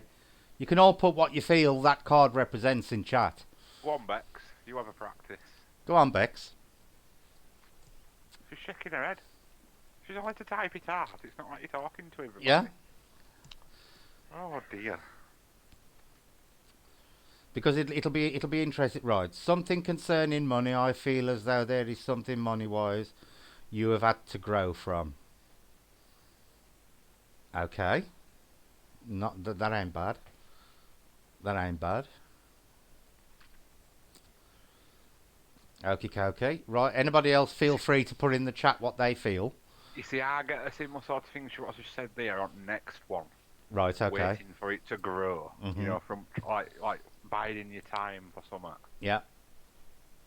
Okay, Jamie. The next one is the Eight of Pentacles. Andy's just given his opinion on it. Right. Lindsay says, I'm sensing a dark past. But you're ready to start a new chapter. But you have so much to sort out, but one thing will be harder than the rest. First two cards. Okay. Fair enough, Lindsay. I used to be an assassin.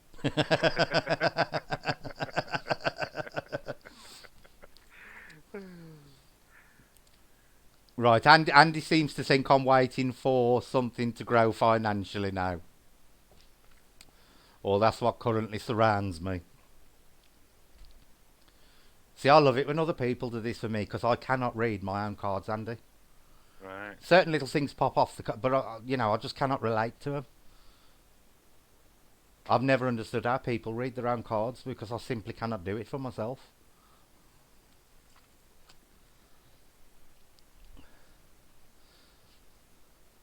Feel free to do this one as well, Lindsay.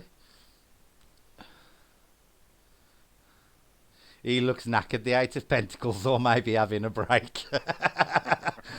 Yeah, I feel knackered. You're right there, Ellen.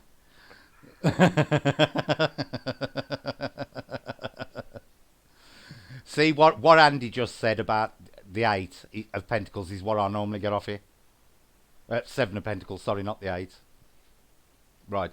Whatever is related, you have a slow and steady wins the race, meaning you was having some troubles, but you're coming out of it slowly and steadily. Not bad, Jamie. For the past a dark period with money due to travel. Actually, that is right, Becky. That is actually right. That ain't far off. We'll just wait for Lindsay's prediction. I'm going to go back into assassinism and bury people with a shovel. Come on, Lindsay, what's going to happen?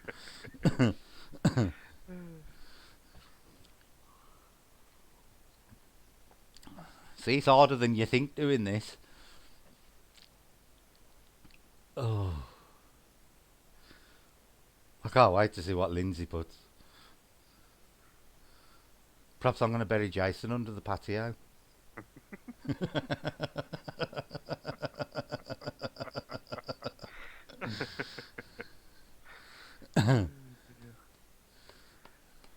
Well, I'm looking, maybe I can get life insurance on him, bury him under the patio. I was on to the third card, just missed the second one. The third card, the trees to me signify a journey coming to the end. That's the second card. And a happier chapter, the red I see positivity. Okay, so what are you getting off the third card, Andy? The Empress. Me? Yeah. Right, I'm thinking that very soon, obviously because it's a dominant female card. Yeah, it is. I think there's going to be somebody that's going to guide you with these money troubles. Sort of female's going to sort of help out, but she's going to sit back and watch it happen. Right, okay. You know, like she's not going to be like predominantly there, but she's going to like slowly guide from background. Oh, that'd be nice. Yeah. Okay. Right, so Lindsay says the third card, the trees to me signify a journey coming to the end and an happy chapter, the red I see positivity. So I ain't going to be an assassin again. Why does it take Jamie like 3 times longer than anybody else to type? Present. You have planted your money seed and are waiting for growth of it ready for harvesting. You're good at this, Becky. Right. The Empress usually represents the Great Mother. I feel as though her energy is looking out for you. There is going to be a change, and this should lead to you out of your money issues. That's interesting. Very similar to what you said, Andy. Yeah. Ellen says, I love her. She's all grandeur. I think it's going to be the fruits of your labour financially. Again, similar kind of thing. Yeah. Okay. Right, let's move on to the last card then. The Queen of Wands. Andy. And I believe that's the little black cat sitting at her feet. Yeah. No worry, I was Joanne. looking at that.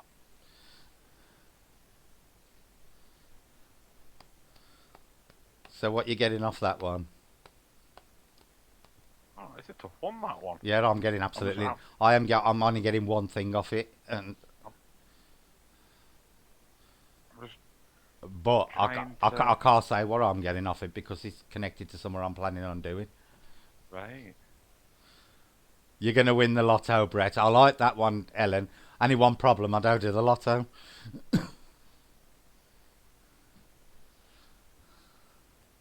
I best start doing the lotto then. Ellen says I'm gonna win the lottery.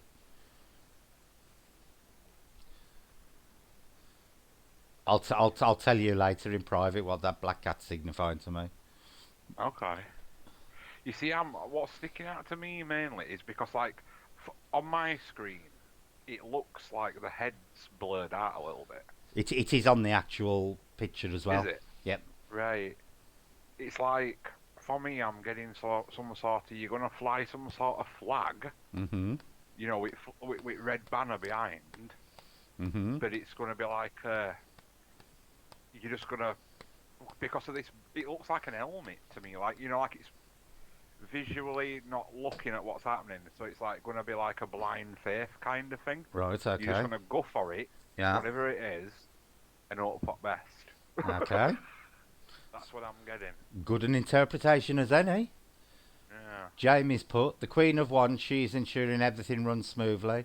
Whatever the path you decide to take right now is going to go smooth and well for you. Okay.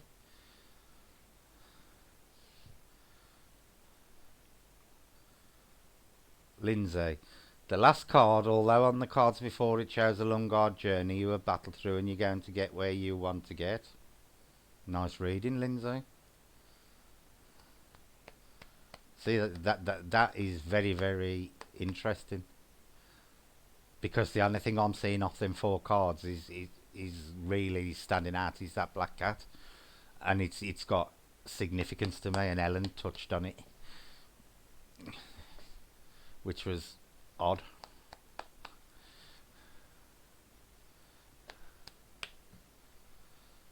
Okay then, that's the card readings done. Thank you for all your input. That was I need more pictures on cards. That was interesting because nearly all of you pretty much agreed on certain cards. Oddly enough, Becky didn't get anything off the Empress. See, the Empress to me, when I read for other people, it is always the feminine. It's all depending on who it's for and what's surrounding it. For me, the Empress always signifies like a mother or pregnancy or something like that. It is very much a dominant female card. Very much so, the Empress. You know, I always see that as the Gaia card. Always see that as the Gaia card. Most definitely. Right, what we'll do then, we'll have a general chat now, and I can actually finally have a cigarette and drink my cold coffee. Because I have literally got a cup of coffee here that started, how long we've been doing that? An hour and 40 minutes. That coffee's been sitting there, and I need to drink it now. Any subject you want to start off with, Andy? Oh, I've got no idea. Oh God, you're useless. I am. Right, somebody in chat, pick a subject you want us to discuss.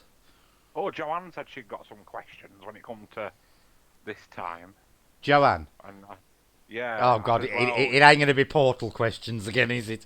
I says we are venomous fingers. It could be out.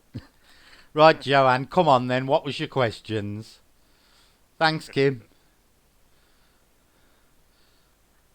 Yeah, it is interesting, Joanne. There was a lot of pentacles in these readings tonight, and I think it's because it's around the Christmas period when everybody's been, shall we say, spending a lot. I think that's why. This time of year does, finances are important to people at this time of year, but there was an awful lot of pentacles come out There were tonight loads, weren't there? for people. Aliens. Right. What do you want to talk about, alien? We've got fairies and aliens, Andy. Two subjects we can talk about. Um, well, and I'm sure Joanne's going to pop her side blinder in at some point. Right. Which of the fae responds most to bells? What, the little jingly jangly bells? All. It seems to get attention of any that we come across. But it's the big sort of banging church bells that they don't like.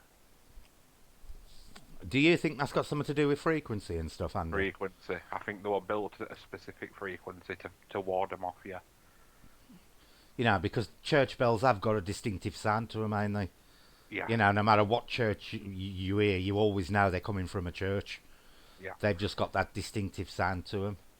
And again, it is written documentation that they did build them to ward off the fae, especially at harvest times.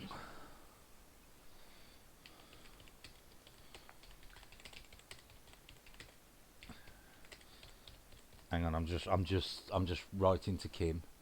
Oh no, I ain't. I hadn't clicked the bloody thing.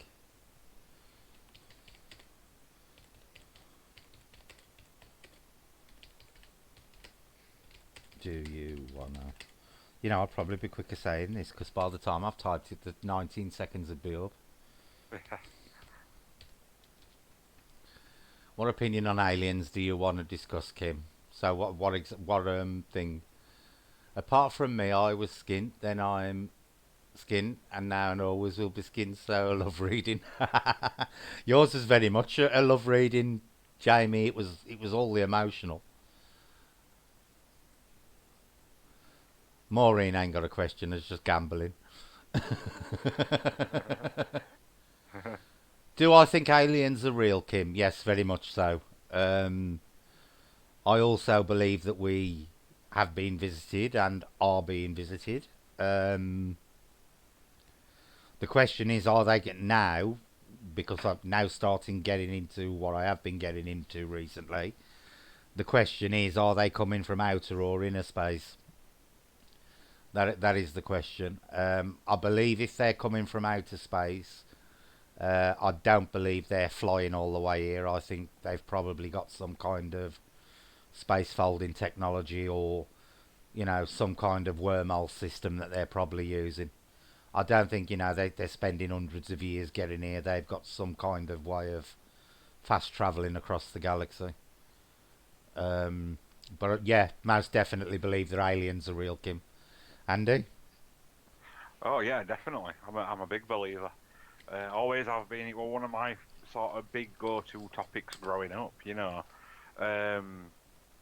Especially we having a couple of visual sightings of stuff. One being quite a rather large, experience in my life. But like Brett says, where they're coming from, that is the question, really, isn't it? Yeah.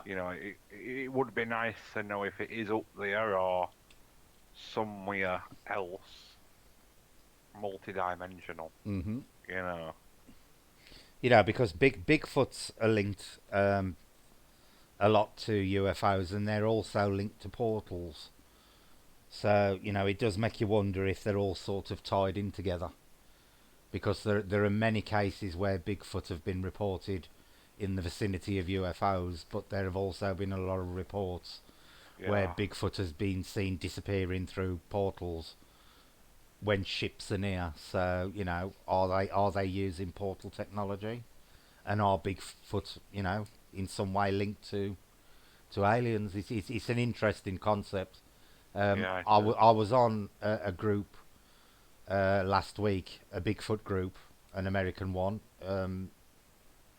early morning, and we had some right interesting discussions regarding Bigfoot and aliens and stuff. And they actually, a lot of them on that group actually believe that Bigfoot are some kind of alien, that they're either responsible for the development of man, or they are some kind of watchers who are set here to see how we're developing, which Right. I thought was quite an interesting idea. Mm. Right. Lindsay says, how many different forms of aliens do you think are out there? Thousands, Lindsay. I think there's thousands. Thousands of different types. Andy? More than likely. I mean, that's going to like range from intelligence right back down to plant life as well, and Yeah. odd microbes in it, and Yeah. yeah, definitely. Well, there's a thing there's I always forget the term of it. It's not formula. What's the other one? There's something called the Drake equation, Oh yeah. and this guy actually took into account a load of different factors, and it was concerning intelligent life on alien planets that had reached the point where that they were capable of transmitting to other life forms. And this equation, they've plugged in all the numbers, and this equation has come to the point where they believe there's a minimum of 10,000 planets in our galaxy alone that are capable of supporting life, that intelligent life, to the point where that they'd be able to contact us, and that is in And, our galaxy alone. and is that life based on a similar makeup to us? No, it's all they're looking for is life capable of transmitting to other Right. planets Okay. that have All right. developed to an intellectual point where they've got the technology to beam into space. Right. And Right. and he's estimated just in this galaxy alone there's 10,000 planets possible holding that type of life. That's a fair few. Yeah. So Andy thinks roughly the same as me on that. Nicky, now, have you ever seen yourself that's from the Fae? I'll answer this first because Andy will take all night to do this. Um, I believe I saw something when we were at the wand workshop, and we went to consecrate our wands, and I saw something duck behind the tree. Um, I've had some strange lights and cloud forms appear in the house here over the last few months, and I'm starting to believe that they're probably of a fey nature as well. So yes, I've seen very strange lights that aren't just there for, have been there for quite a while at some points. But I also saw a small figure when we were doing the wand workshop. Andy? What, have I ever seen them? Hmm. Yes, many. In all honesty, I wouldn't be doing what I do if I hadn't had an experience in seeing some of them. It's like we all in it. Can you really get that much? Oh, in paranormal, I should say. Can you get that much into it without having some form of experience? I don't know. I mean, Bigfooters do, don't they? But Yeah. we could all go out looking for Bigfoot for years and not seeing it. But Yeah. a lot say that they have. Hmm. A lot of people say they've caught a glimpse of something moving and that. But yeah, loads. And it's only just started happening. Me and Becky are seeing them together at the same time as well. We had an incident the other day where we both got caught off guard with a little visual, or like an 18-inch little figure just skipping across path. And finally, because you've got to question your own mind. Yeah. When you're having visuals and seeing stuff on you, is it power of suggestion? But then when two people see the same thing that are not even talking, that are about 6 steps apart from each other, because Becky were lagging behind, or like me, one or two were lagging behind, and we both thought the same thing. That were a big deal for me. Yeah.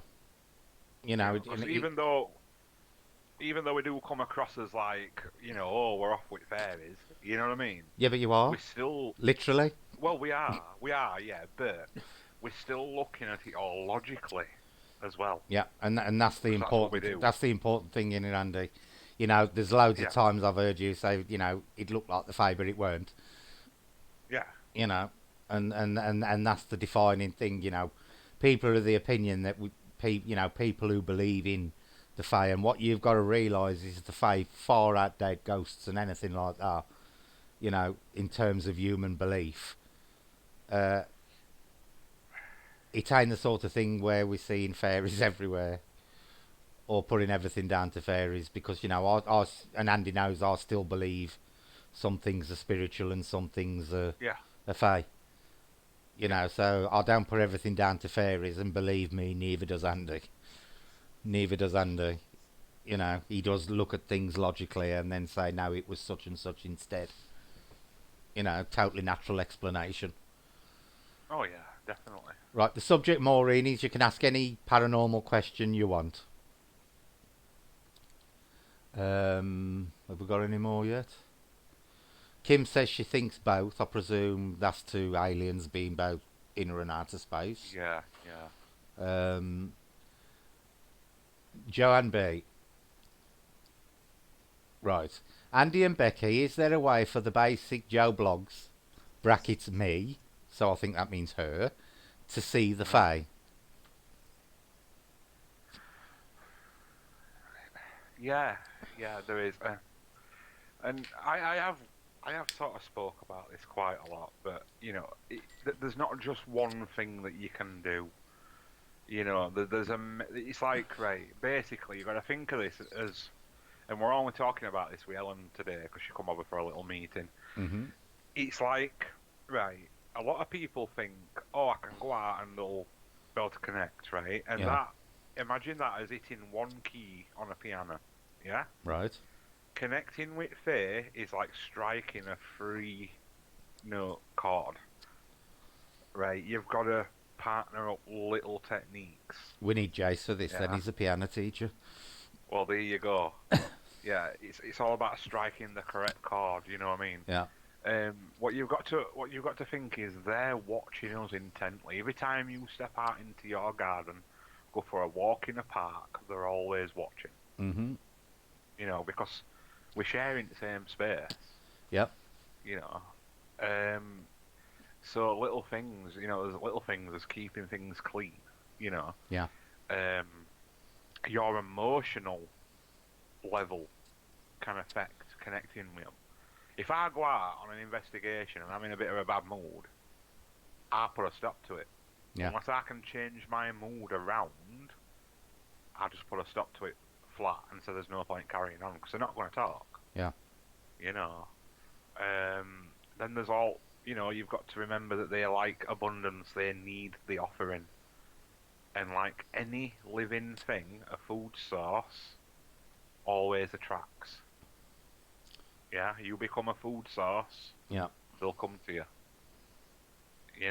It's a crude way of putting it, but an hunter leaves that food for its prey. Yep. That's right.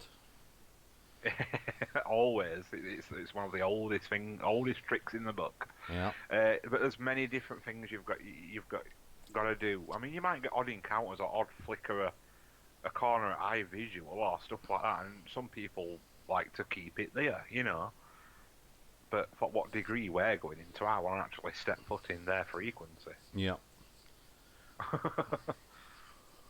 Remember the portals, Joanne? I'm going for it. Right, Kim says they have been here for a very long time. I'll tell you something really interesting that I learnt today, Kim, and I was telling Andy about it earlier. I was watching a video earlier on regarding the Fae and ghosts, and also it was a mixture of things. And I didn't know this, but apparently until the Romans actually occupied Ireland, Ireland's supernatural folklore was totally revolved around the Fae. Ireland had no ghost folklore at all. Up until the Romans actually occupied Ireland, everything in Ireland to do with their supernatural folklore and history was concerned with the Fae. Which I thought was a really interesting fact, that there was actually a country that had absolutely no ghost folklore at all. It was all Fae. And now the Irish are the most fearful of them all. What did they do? I'd love to know. I know. We have a theory that the Irish upset the Fae in some way and the Fae took revenge. And the I'm, Irish have never forgot it. once I step foot on that land, I'm going to do some hectic spirit boxes asking questions. Oh dear. Right, Nikki asked a similar question. Andy, how do you open yourself up to them? Again, like what I was saying earlier, just right. Thing is with fate, right, and this is a proper double-edged sword, right? Mm-hmm. Proper double edge. A lot of people say, "Oh, I've got to see it to believe it," Yeah. and that's one of the most common phrases you'll ever hear. Mm-hmm. But with fate, it's a grand gesture to say, "I believe it. Now I'll see it." Right. Yeah. Yeah. So that's a big key to starting. Believing is seeing. Yeah. You know, because that they are very secretive and very elusive. Very secretive. You know, and Andy will tell you the past history of humans and Fae, and you know they are secretive for a reason. I mean, to be absolutely fair, there's people out there that would not like our channel because we're giving away fair secrets. Yeah. They would be like, "How have you not offended them by now?" Yeah. You know, they'd actually shoot us down. They'd actually call us or try and say that we are fake, Mm-hmm. just for the fact that we shouldn't be giving away this information like we do. But don't you think the flip side to that, Andy, is the fact that they still appearing to you is confirming the fact that they're happy for you to do this. Don't Yeah. you think this for them is some kind of way to start bringing It's the two yeah, the two sides closer together? yeah.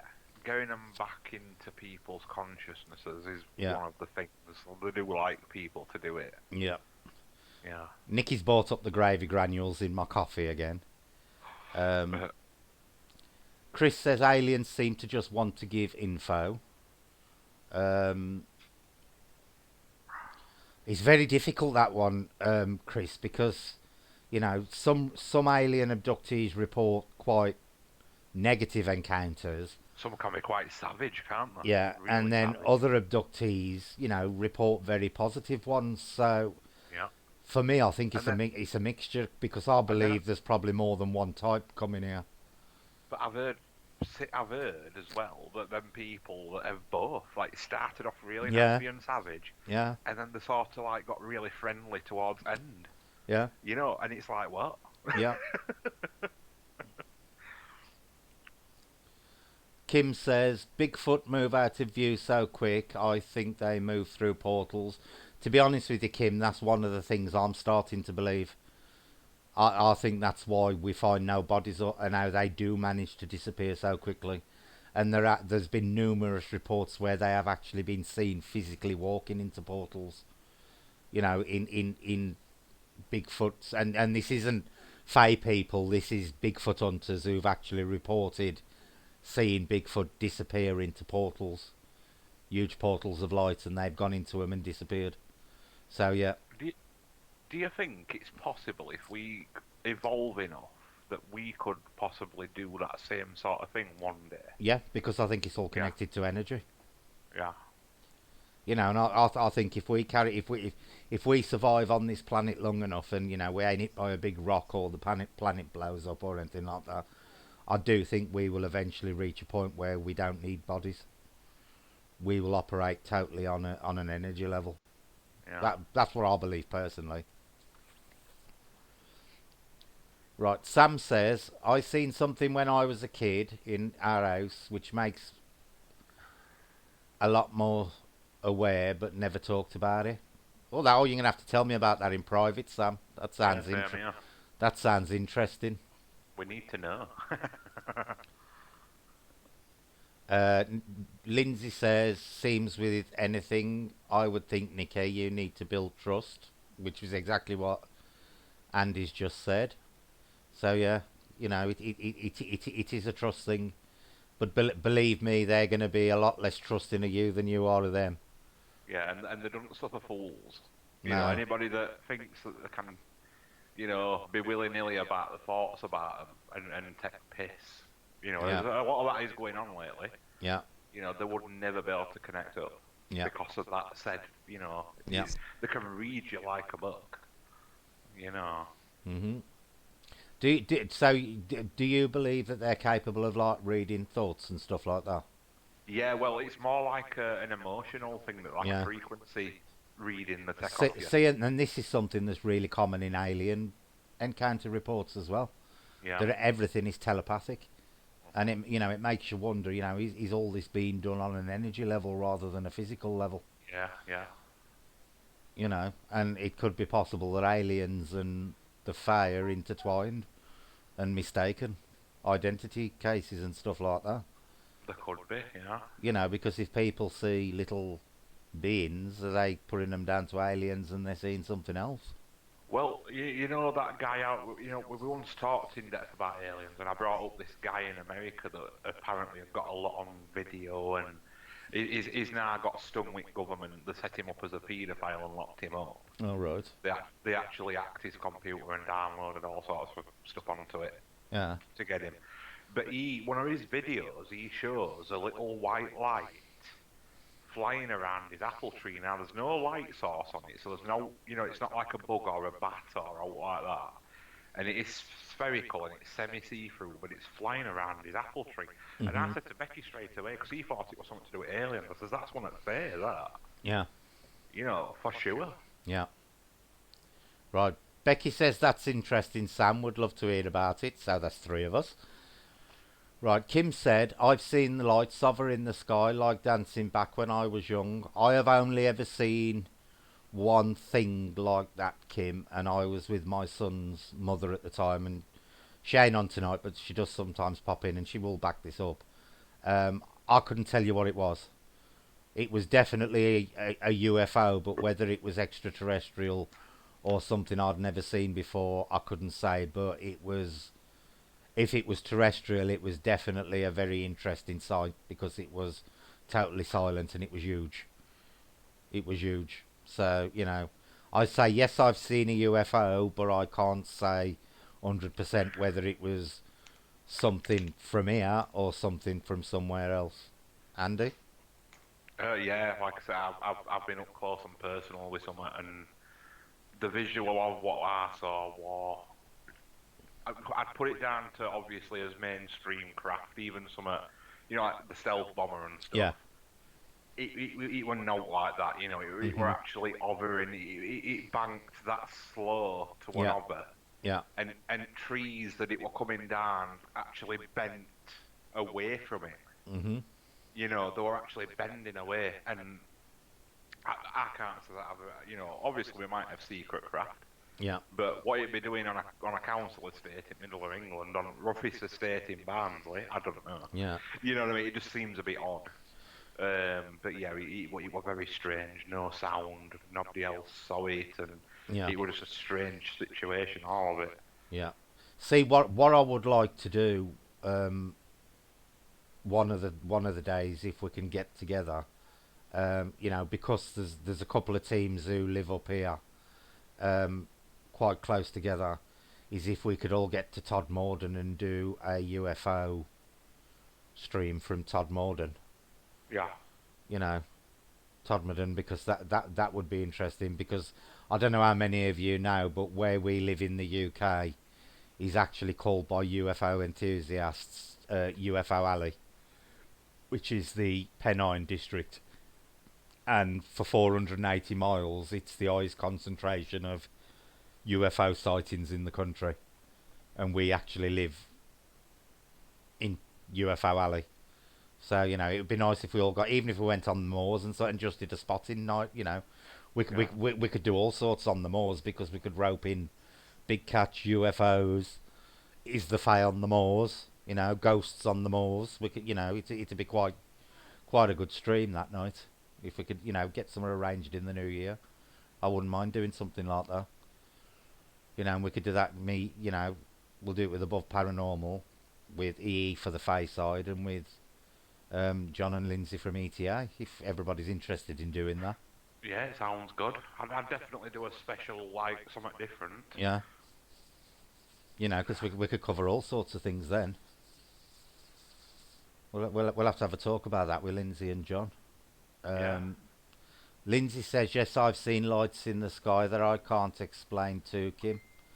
You'll be surprised, Lindsay, how many people have actually seen um, strange lights and stuff. You know, it's not as uncommon as the government would have you believe. And and there's a lot of credible people who've seen it, not just the cooks and the crazies. There's a lot of very even police and the armed forces. There's reports from all branches of society on strange light and even landings. Nikki says thank you, Andy and Brett. Kim says the lights were beautiful to watch. Jamie says, Kim, I have seen lights in the sky on a late night, early morning walk, and then came face to face with a solid living being that was easily at least 7 foot tall. Scared the poop. Hang on, I need to scroll it down a bit. Scared the poop out of me and my dog. What did it look? What did it look like, Jamie?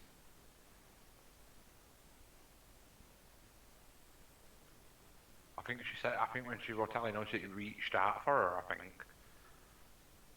Oh, charming. Yeah. Yeah. See, I've always wondered how I'd react if an alien suddenly appeared in front of me, Andy.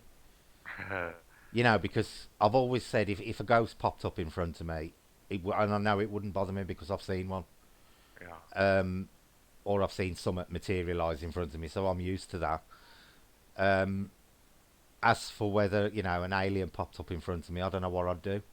I think it would actually depend on what the alien did, to be honest with you. If it looked threatening, I'd probably scarp her. If it was just looked a bit quizzical or questioning, I'd probably talk to it. I think on that one, it's a really odd one.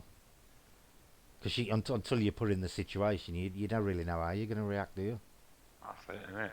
If the bugger started pointing a ray gun at me, I'd be out of there. Kim says, oh my God, Jamie. Maureen, what was Andy's first... Oh, here's one off Maureen. Here's a nice one off Maureen, the damn concerned gambling. What was Andy's... what was Andy's first experience of the Fae? Right.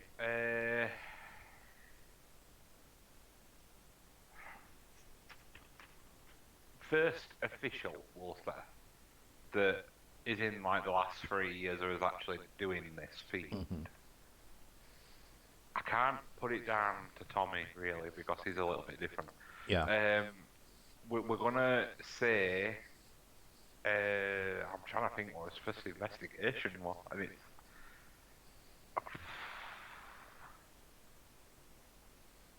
it's really what were it, Bex? Yeah, you've got me there. I can't even think of his first. Yeah, I think it were an old mill we were being frequenting, and there were a little summit that used to laugh at us. Was it a watermill, Andy, or a windmill? Yeah. A watermill. We had got some experience of it from an old team that we were part of, and we caught it like an EVP. We caught it running about on attic, laughing at us, and it got such a strange little laugh. I actually heard it with my own ears one night. It went as it were running off, you know. Jesus! And I made that noise. I go, someone just laughed at us, and I made noise, and then you do actually hear it of a camcorder as well. So it did it again. Yeah. But upon going back, that's when we first started getting all stuff coming out at Spirit Box, like I'm an elf and stuff like that. Yeah. So that's probably his first proper experience, like, of them. Mm-hmm. They were just really playful, you know. Try getting me to walk over a bloody hatch that were a 9-foot drop. Do you know, talking about funny laughs, that was another thing I read the other day. Apparently that is one of the easiest ways to expose a changeling, apparently. That was believed in folklore, is to do something ridiculous. And they give themselves away by finding it hilariously funny. As reacting like a baby wouldn't. Yeah. And apparently, I was reading that the other day on some folklore thing, and apparently that was how they used to test. If they were changelings, they would do something funny, something ridiculous. And if the baby reacted with, over-exaggerated laughter, that was how one of the ways they used to class a baby as a changeling. Okay. What did they do with these babies? You Well, know, apparently, it's quite gory actually, and this shows how superstitious people are. Apparently, the next thing to do was to stick them over the fire, and if wow. they were a changeling, they'd scarper up the chimney and escape. And you know what the other alternative was? Well, yeah. So it was quite that it was quite gory, and these things happened I apparently. suppose that's as bad as what they did with witch Yeah, trials, isn't it? yeah, You know, or if you drowned, yeah, you know. yeah, But it just shows. I mean, it's a good job we're not promoting stuff like this in this day and age, isn't it? yeah. Ain't Belief it in 'em's just? one thing.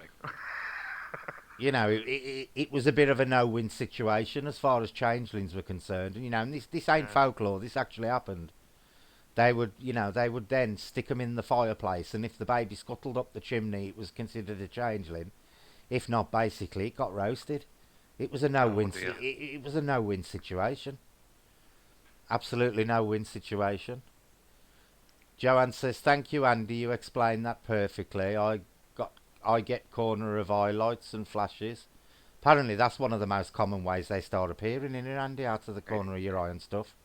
it is, yeah. Yeah. Um, Kim says, "Wow, really?" Jamie says, which would tie in with the Celtic paganism as well. Mystery of Death says, "I'm still here, just listening." That's fine, Mystery. That's perfectly fine. Um, Jamie says, "The exact reason I say any fae I welcome with open arms and open heart." Yeah, I think we should all do that, Jamie. I think the world would be a better place for it. Kim says, "This is so interesting." Lindsay, yes, I'm so interested. I'm so interested, Kim, too. Um, Jamie, if the Fae didn't want you to, they would make it known to you, Andy. Exactly, which is what I said to Andy. That's exactly what I said. If the Fae didn't like what Andy was doing, they'd simply just not appear anymore. Sam says he's going to tell us about it another time, Andy. Oh, good. I'm really looking forward to that. John wants Sam to spill the beans. Uh, Nikki says, "I was watching ghost hunting program that captured a pic of a portal, and you could see two arms and their hands coming out of it." That portals are actually reported in all sorts of areas of the paranormal, Nikki. Like I say, that they're linked to the Fae, they're linked to Bigfoot, they're linked to aliens. Uh, they are most definitely linked to Skinwalker Ranch in America, in Utah, because they claim that the flying saucers are actually appearing out of portals in the air, big orange doorways that appear and they fly out of. You know, portals aren't just the realm of the Fae; they are in all areas of the paranormal. Um, Lindsay says, "Whatever you're working with or believe in, respect is key, and they can sense the negativity in people." What do you say to that, Andy? Agreed. Hmm. Very much so. Oh God, we've got on to Joanne B. A few years ago, it sounds like it ain't controversial. A few years ago, my brother-in-law, sister, and mum and I saw a round white light in the sky. It moved left, right, and backwards at an amazing speed, then just disappeared. We all saw it.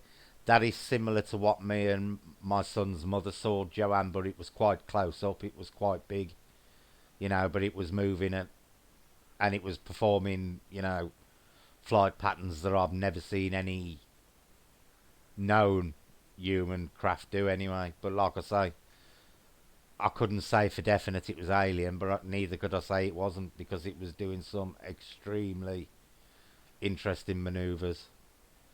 Um, Joanne then says, "For something to move in reverse at that speed was so incredible and definitely not man-made." Did that thing that you watch move, Andy, at any point? What that crap we saw? Yeah, that came down in the trees. I saw it coming in.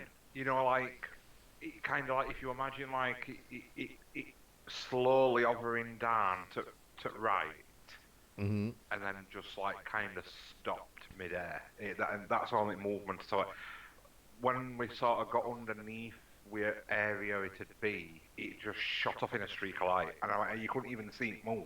Yeah. All that were left were like a streak of white light. Yeah, gone, that was exactly like that thing that me and Julie saw once. It was like, you know how they do it in ET at the end where it goes with like a comet. Yeah. It was like Yeah. that because it was moving that quick. The light was Yeah. still, leaving a trail. Yeah. Right, Tracy B. Here's an interesting one for you, Andy, and I've never heard this discussed. Andy, following on from the possibility that aliens could be mistaken for Fae, do you know if it's possible for any of the Fae to leave green marks on skin, as if you have been wearing copper? Oh, like if you've been touched by one. Mm-hmm. Oh, I don't know. I've never heard of it. That's a really interesting question. I've never heard anybody ask that before. No. I can't say I've even heard of any cases or, like even stories are out like that. I mean, you hear about people being touched and touching them. I think I've been, I've had physical touch. Mm-hmm. I had someone jump on my neck one night while I laid in bed, and it made my head jolt to the side, and then I heard giggling. Mm-hmm. And then someone grabbed me up a lip one night and pulled it up the air while I was sleeping, and that was scary as hell. That was absolutely freaky as hell. Because there's no way you can actually move your own upper lip. And it ain't just that, it's when you're asleep and it happens and, you wake up to it, it's even more frightening, isn't it? Exactly, you just don't open your eyes at all, you just do it. So yeah, I know I've been but I've never been left with a mark off them or out like that. So yeah, I don't know. Okay. John says, just say when Brett and we will be there. That's in relation to Todmorden. Lindsay, oh, where's that? Do your own work, Lindsay. Jamie, I can get to Todmorden. The stop after I get on when I come through to Barnsley. Even better, we can have Total Darkness there as well. So we can have 4 paranormal groups there at the same time. Obviously, Ellen will be coming with us anyway. I never knew that. She's into UFO stuff, is Ellen. I don't know what Ellen never knew. Right, Kim says, sorry, but I have to go. Thank you. You're welcome, Kim. You're more than welcome. You honestly are. And thanks for coming in, Kim. It's much appreciated. I don't know if I've missed a going, because I was still coming down the chat. Because there's a lot of chat on here. Yep. Joanne says that's something to look forward to. Ellen says, bloody hell, things I've seen round here is insane. Yeah, but I classed you as coming with EE anyway, Ellen, so... Lindsay, we're up for that any time, even though we don't know what Todd Morden is. Jamie says it was big, black, easily 7 foot tall. It reached out towards me as it extended its hand out to me. It made a horrible creaking sound. Yeah, I think I'd have bolted at that one as well, Jamie, to be honest with you. Maureen says, yes, I've seen big, strange lights hovering. Honestly, Maureen, you'll be surprised how many people have. I actually know a woman who's claimed she's had clouds and cans of the third kind for like 3 decades. But that's another story that I've covered before. Jamie says it also had no face either, but like a morph suit kind of looking face. That's definitely creepy. Nikki says, ooh, have you, Maureen? Was you scared? Maureen said no, she was fascinated. Jamie says she was fascinated till she saw the scary tall being. Maureen says, did you see what laughed at you, Andy? I presume it's talking about the mill. This is how far behind we am in the chat. Oh, right.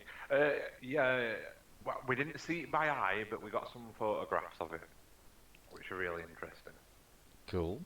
Sam said, yeah, I heard of those cases in Ireland. Becky, we got pictures of it. Oh, Becky just answered, we got pictures of it, Maureen. All right. Maury says, I bet you nearly died, Jamie. I'm surprised that they post for a picture with it, to be honest with you, Maureen.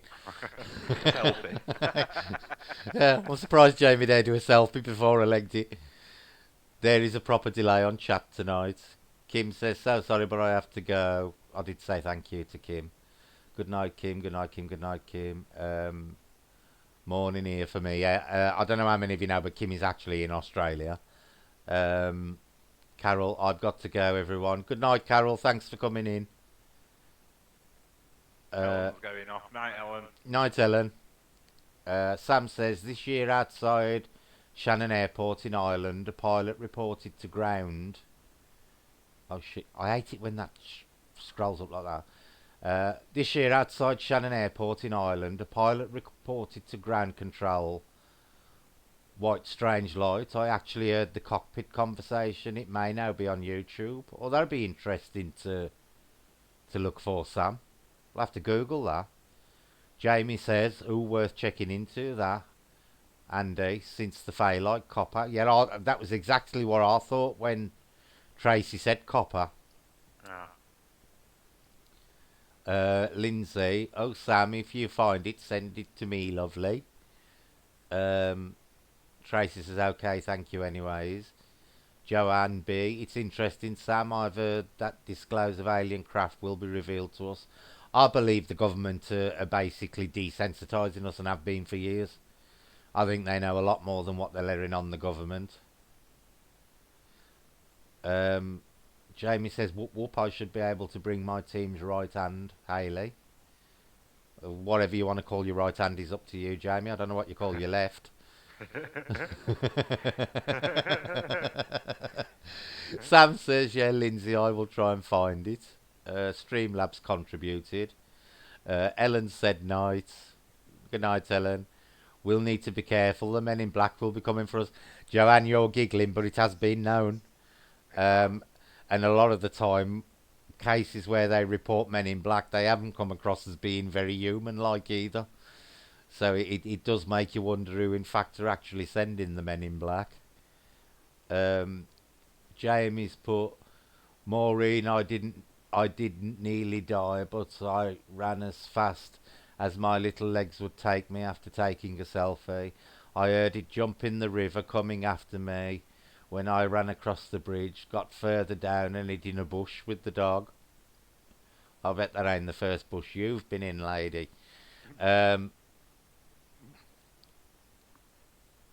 Lindsay says night to all leaving. The left hand is called Bob. Crow is an interesting one off Chris. Has anyone been possessed by a fae, or is it an ability to channel them? Depends on your outlook, doesn't it? Because, you know, again, I'm going to go back to outlook thing, because if you think at fae like we do as the ones that got demonized, yeah, and the fae is a massive wide term. Yeah, there's that many different things involved in that word. Yeah. Right. Then your goblins are going to be your demons properly. Right. You know, that closest thing that are going to come as you like in a demonic form. Look, behaviour, sinisterness. You know, it's goblins. Yeah. If I've heard cases. I've read about people that can let them bond with them. But it's more the hobgoblin style thing. You know, they become that close to you that you can use them for certain things, but apparently it's not very nice what happens to you while that's happening. You know. What do you mean, not nice? In what way? You can make you ill. Oh, right, While okay. one's bonding up with you, it can make you ill. You know, you'll get some side effect. Obviously, I'm not speaking this as the gospel truth. This is just what I've read. Yeah. You know, but as in channeling them, I've read again about people that are apparently psychic mediums who can channel fae and talk to them and have full conversations with them. So do you believe mediums can contact the fae? I believe that mediums are contacting something that they don't know what they're contacting, and they're thinking it's something else, or because it sells well, Mhm. telling people it's something else. Yeah. You see, you'll get some faith healers out there that'll say, Five you know, feelers. yeah, that'll say stuff I've like, just I've just had this horrible vision of the Faye version of a dirty old man. no, I said faith. I also said Faye feelers. Faith healers. Like in spirituality, like you get healers and that they'll put hands on. Yeah. Well, they don't put them on you, they put energy on that. But a lot of them people now are starting to talk how they've got external things that help them, but they're calling them things like the surgeons or Yeah. something like that. But what we know is in witchcraft they are elves. The natural healers. Yeah. The healing colours, green and white, are the elven colours. Yeah.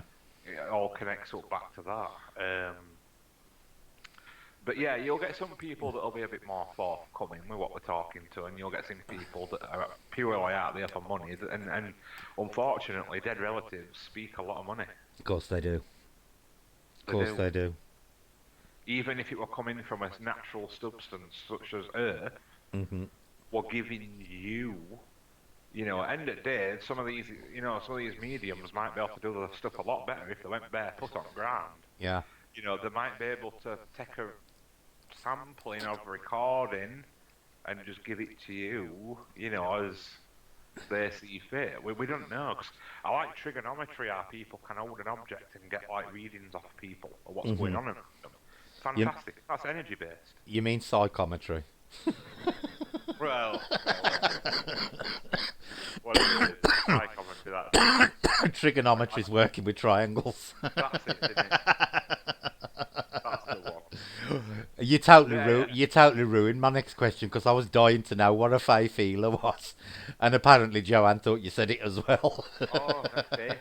You could tell who's got the You've dirty all got minds. the You could yeah. tell who's got the dirty minds in this channel. When you said, Oh, I thought he's never mentioned Faye feelers before. What are Faye feelers? I thought there was some kind of kinky person who went out looking for Faye. oh dear, no. But yeah, but yeah, channeling them. I've heard people can actually do it, but I won't know. I've never looked into realms of that. See, for me, I ain't a medium. I always say I'm a psychic as a soggy cardboard box. So, Yeah. um, I've had weird bubbles or information that I yeah, shouldn't know. You know what I mean? And I always put that down to them because it always usually connects up to something they've done. mhm. Or whatever. Yeah. Oh, that's good. That'll be good for people who want to look back after the stream. Sam's actually linked the link in for that. I'll copy that later, Sam, and I'll put it in the comments. Thanks for that. I'll do that tomorrow morning because I have to wait a couple of hours for the bloody thing to process properly. Jamie says she loves a bit of bush diving. Well, we know that. We know that. Joanne found it funny. John says he left the chat for 1 minute and it goes downhill. We weren't me talking about Faye feelers. Jamie says, we have a medium in our team and I tested her with the Faye and she did brilliantly. There you go. So Jamie's tried it out. How do you know she did brilliantly though, Jamie? Joanne says, I thought he said Faye feelers too. Sam's put the link in for that Shannon thing. I'll put that in the comments tomorrow morning when the video's done. Welcome to the channel, Naomi. You're more than welcome. We've finished the card reading. We're just having a general chit chat on the paranormal now, be it Fae, aliens, Bigfoot, whatever you want. Chris says thanks, Andy, for answering his question. Lindsay said thanks to Sam, as has Joanne, for that link. Yeah, I'll definitely put that link in the chat tomorrow morning, Sam. So anybody who watches the stream later on can watch it. You're welcome, Naomi. Jamie says she backed up everything she came up with. Spirit box sessions. Oh right, so what she was saying was agreed on the spirit box. That was interesting. So, what sort of things did she actually tell you? What sort of things did she tell you, Jamie, that she was getting through? This will be an interesting one to hear, Andy. Yeah, yeah, yeah. I think she's told me some snippets before.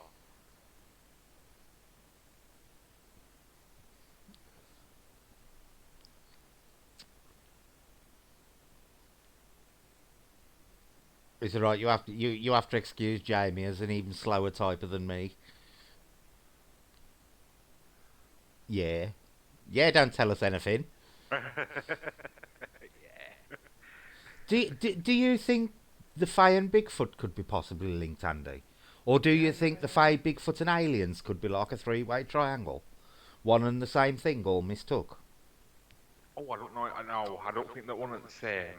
I I always imagine it like a scale, Right. a straight line scale, and you've got, for example, you've got like us at one end, right, and then you've got like the Fae, Bigfoot, and then alien at other end. You know, that's how I always imagine it. Yeah. See, because there's Bigfoot links to the aliens, and there's also Bigfoot links to the Fae, isn't there? So Yeah. does that suggest that the aliens ain't what we think they are? Well, I don't know. Maybe maybe some form of them. Yeah, maybe. But like I said, there's that many. Apparently, there's that many different ones out there. There might not be all, but maybe one variant is. hmm Maybe. You know, we don't know. So what's your opinion on cryptids, Andy? Like werewolves? Cryptids. Yeah. Uh, well, I've had a couple of strange things. Like them footprints we saw that time in middle of that muddy field. hmm Where there were bare human, and I mean, we're following them for about a 10-minute walk. Bare human footprints out in muddy soil, and then all of a sudden it just turned to massive dog prints on the same trajectory as human footprints, and there weren't no dog prints with the human. It's just one stopped, one started. So there was no human with the dog, and No, no dog with the human, and then no human with the dog. no, it was just from one to the other, and footprints were the dog prints were just a little bit bigger than my St. Bernard's prints, so they're quite large. Wow. Yeah.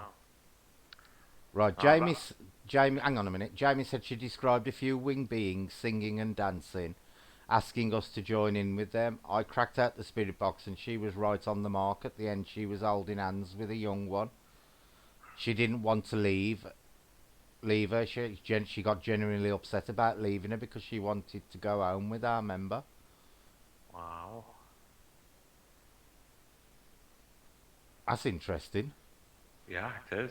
Very cool. I wonder what that would be. Go on, carry on with your dog story. Sorry. Yeah, and then we've got the photographs we got at Ferguson Tunnel with the sets of eyes in woodland, and we saw them eyes on first before Yeah. we got a shot off with camera.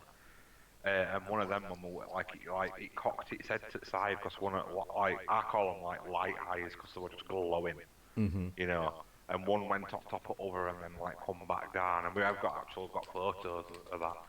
But at the same time, I've learnt about three wolf-like guardians that guard fae portals, Right. and that intrigued me. I never knew about them, so I've dropped on this website one day that was talking about them, and I'm like, oh, because there were actually three sets of eyes as well that we saw, Mhm. which is quite cool. That needs more looking into. But then there's a girl I know that once, well, driving through Darfield, Mhm. and which is not far from here, and she saw a right big. She said it were about 7.5, 8 foot tall, airy, and it Mhm. were eating a sheep at side of the road. And as her car headlights caught it on this country lane, It Mhm. like dropped sheep and then just set off bounding up a hill. All right. You'd have thought it would Yeah, have took the sheep with it. I know. It just dropped it and set off running. And I mean, she's highly skeptical of anything, you Yeah. know. But it scared her. She put her foot down. 80 mile an hour gone. Well, let's be honest. There's very few things in this country capable of killing and eating a sheep. Yeah. You know. By all accounts, it had it fully picked up as well. You Yeah. know, like yeah, You know, there's no natural predator in the UK that preys on sheep and big enough to pick it up in its mouth or whatever and then band off. yeah, You know. Jamie said, and I've just said to Naomi, we're all into the paranormal and stuff here, and Mystery said, yes, we are. Jamie said, oh, and my member's exact words were, Jamie, you're the only member of our team that's one of them, but that's something I want to look more into with Becky and Andy. Oh, that's interesting. yeah.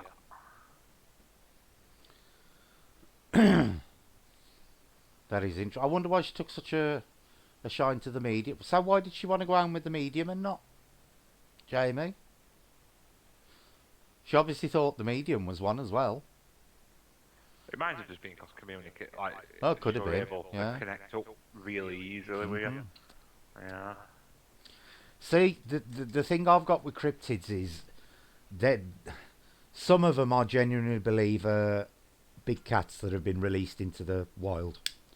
For me, but there have been reports in the UK, and Flamborough is one of the perfect examples where one of these cryptids has actually been seen up close, and by close I mean within like 20 feet.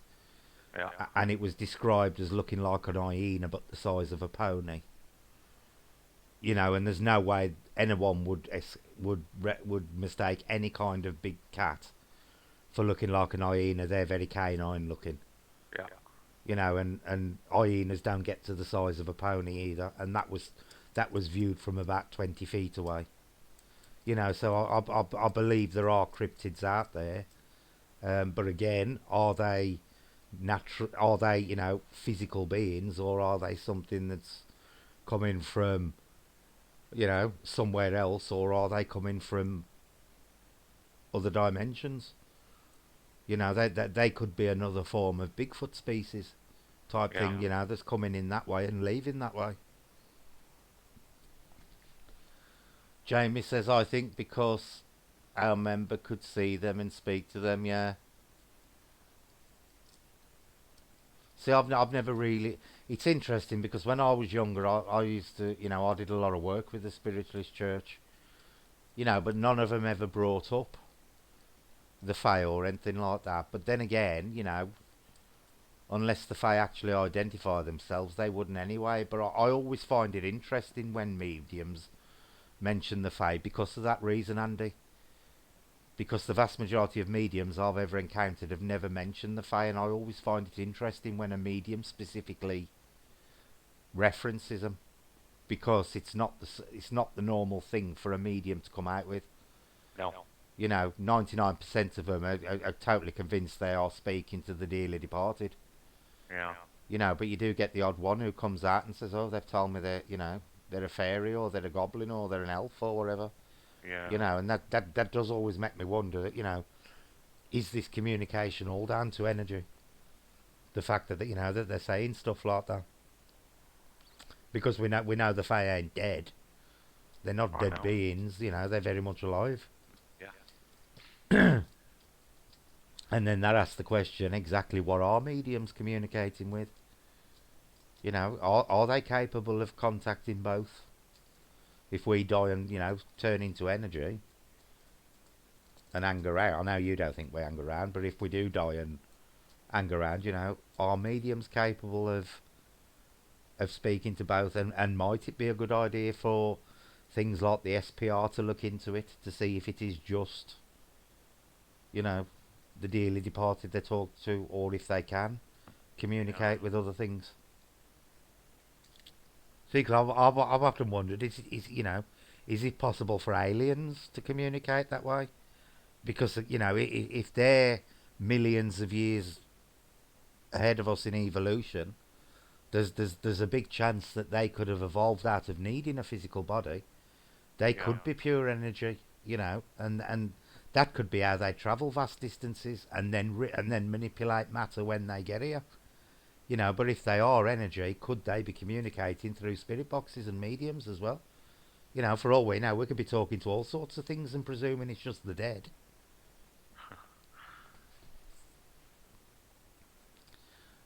Um, Jamie says, right guys, I'm off to bed. Got a few appointments tomorrow. Love you all to bits. Hope everyone has a great new year. You too, Jamie. You have a nice new year. Night, Jamie. Night, Jamie. Selena says, I am sitting in living room on my own. Candle is going bonkers, swirling right round jar. I have drawn the curtains in case of a draft. It's still going crazy, lol. Oh, somebody's come to pay you a visit, Selena. Well, check the wick on the candle. Best thing to do is blow the candle out, cut the top off the wick, and then relight it and see if it happens again. Eliminate the natural before, and then you can start thinking about the supernatural then.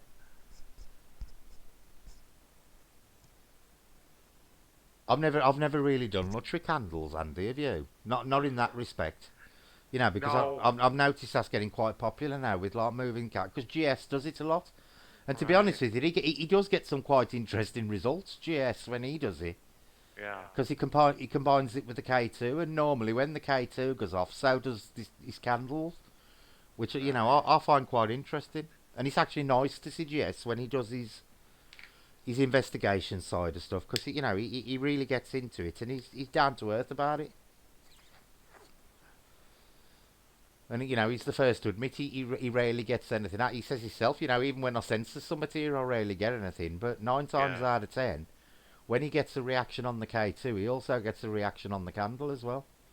And it's one thing I've never really tried with candles. I ought to try it and see what goes on. But yeah, Selena, blow your candle out, cut the wick off, and do it again.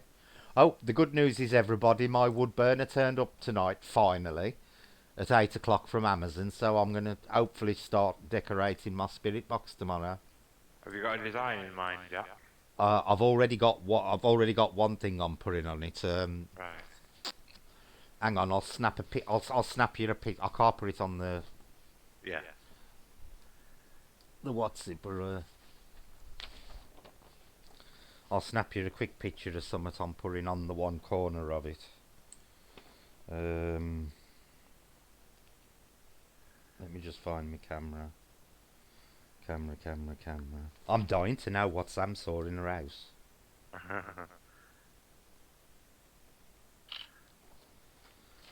And then I'll send that through to you now.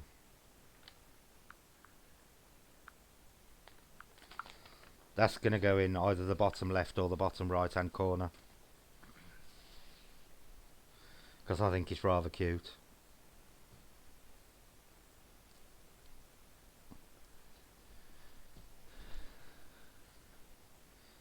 Have you got it through? Oh, brilliant.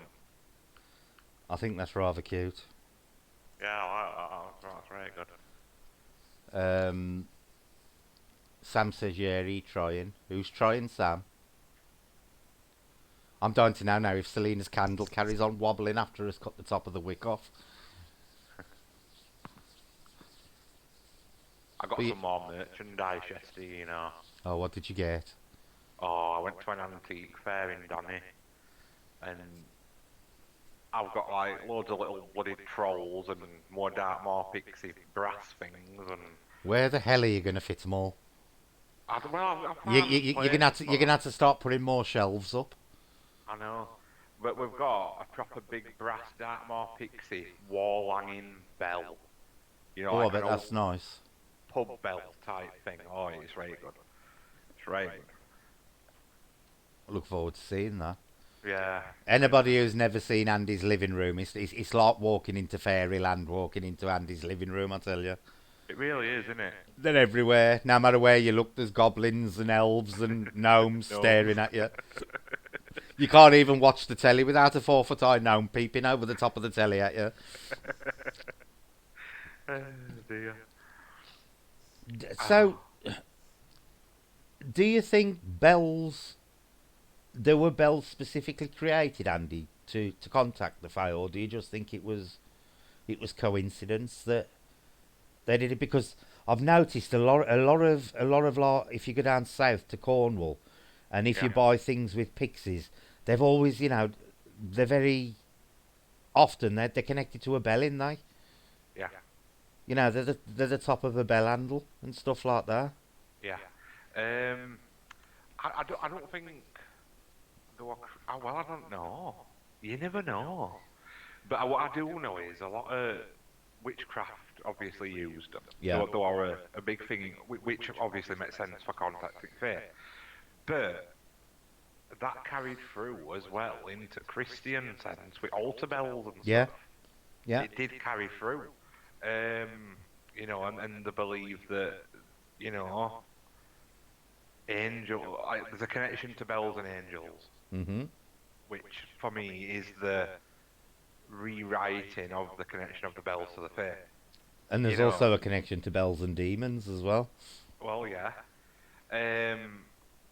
But apparent, well, in folklore, a lot. Oh, bloody dogs just set Rembear off. In folklore, depending on what you, because there is a fair few stories that higher up, hierarchy at fair, Mhm. that the first thing you hear as they're coming is the chiming of little bells. All right. Yeah. So that's how you know it's an higher up, So only the upper echelons actually come with the sound of bells. Yeah, yeah. Really prevalent in case of Thomas the Rhymer. Mhm. When Elven Queen come to him, she'd got an horse. I think there were 24 silver bells all along that horse or something like that. Yeah. Yeah, See, because it's also interesting at this time of year. We can talk, with Krampus. Krampus is actually associated with a chain of bells, isn't he? yeah, and the Santa with sleigh bells Sleigh jingling, bells. and Yeah. yeah, yeah. It's all come from that line of things.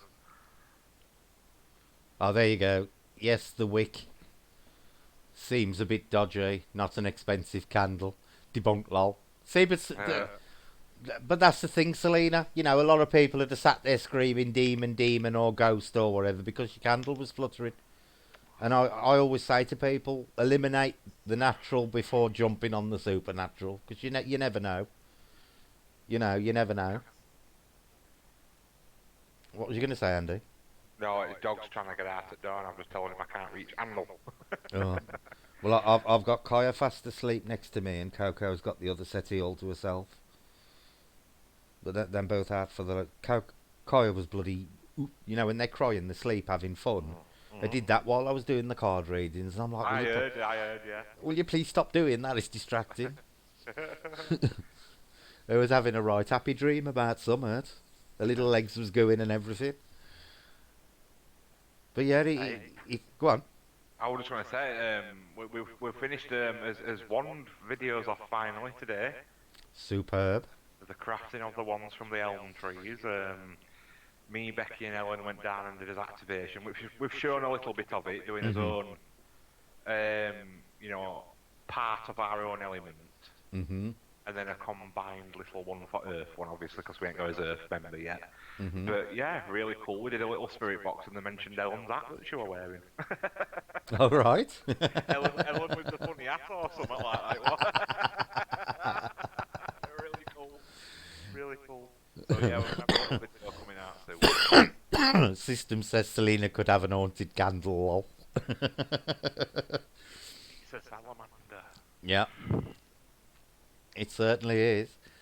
But what would be the point of haunting a candle? Because it's something that's liable to being burned away in it.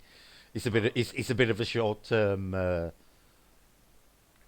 thing. My accent is Black Country, Mystery of Death. I actually live in Yorkshire now, but I'm originally from the Black Country in the Midlands. So yeah, I've got a bit of a mishmash. It's still Black Country, but I do find myself saying things like "sen" occasionally now and stuff like that instead of "self." It's rubbing off.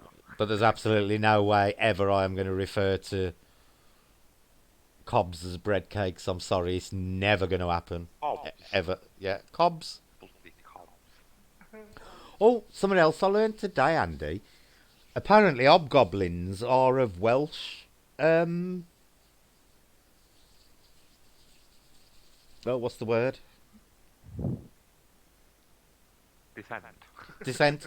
Yeah, because Yeah, apparently, yeah, Hobbin Welsh meant hearth, yeah, yeah, so there were hearth goblins, and yeah.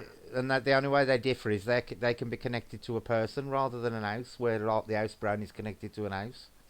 Exactly, that's what I was talking about earlier with Yeah, letting them bond up to you. yeah, It's not pleasant, but yeah. yeah. Apparently, if you move house, they'll follow you. Mhm, mhm. I love all accents, but some I've no idea what's being said. Like, I struggle with the Glaswegian. I love the Scottish accent, but the Glaswegian accent I really struggle with, especially when they're drunk. Because Yeah. the drunker they get, the faster they get, and then it just don't even sound English to me anymore. We did a public investigation.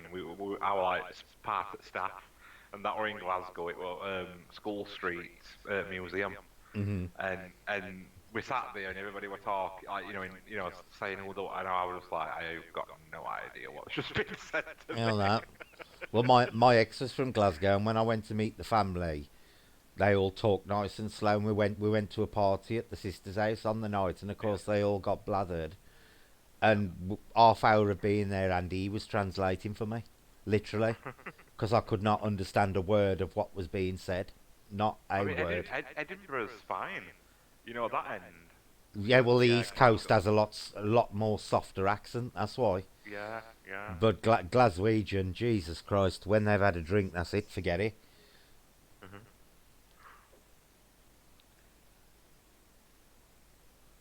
It could be a cursed candle as it burns. Selena's put, Chris, I reckon I could be one. You don't understand Glasgow. I can't understand you, need bother, Selena. I love all the Scottish accents as long as they talk slow. But the Glaswegian accent is like the Black Country and the Brummie accent. Their accents all to themselves. There's nowhere else in the country where anybody else sounds even remotely like them. And my accent's the same. There's nobody outside the Black Country and Birmingham who sounds like a Brummie accent. Nobody. And it's the same with the Glaswegian. You can it's the only place where if I go to Scotland and somebody talks, I can say, "Oh, you're from Glasgow," because I can say it's that distinctive. Yeah. And the Black Country and Brummie accents are exactly the same. Because like when I first came up here to Yorkshire, everybody sounded the same to me, Andy. Really? Yeah, they all sounded like carrot crunchers to me. Everybody. I can read and I can't write, but I can drive a tractor or something. Very countrified. Now Yeah. I can differentiate between the Sheffield accent and the Barnsley accent and Yeah. the Leeds. I can tell them now, or most of the time I can tell them. Before, everybody up here sounded exactly the same to me. It's took me 4 years of being up here to slightly differentiate between the accents. Wow. I love most accents. The only accent I find a little bit grating is the Liverpudlian. Yeah. When they start doing the I agree with that. bit Yeah. exactly. And ugh. Yeah. Yeah. Right. I like the well. All my mother's side of the family was from Wales, so I'm used to the Welsh accent anyway. But there again, Wales is another example where if you get to the north of Wales, it's a lot stronger than South Wales. Lolbret tractor. And I can tell which side of the Pennines people live on now as well by the accent. I can definitely tell people who live on the wrong side of the Pennines now from people who don't. I suppose it's like for you, Andy. People from Rotherham sound entirely different to people from Sheffield and Barnsley and stuff. Yeah, pretty much. Yeah, see how it took me ages to pick it up. Literally, when I came up here, everybody from Yorkshire was just talking Yorkshire. There was no distinction between any of it. I find a lot of people from South Wales pretty much sound English. They've only got that very slight Welsh twang to them, but it does, But I'd never judge anybody by the accent. I was on an Australian channel today. Two women I normally watch, really good. Fee and Julie. Julie's Unearthly Wanderings, and I can't remember what Fee's channel's actually called, but it's got a name in it anyway. And she said she met a bloke, and he turned round to her and said, "I love Australian women until they open the mouth." Oh, And I really? thought, what a rude thing to say to somebody. Wow. You know, Lindsay, you do have an accent. It's just that you're surrounded by people with the same accent, so you don't notice it.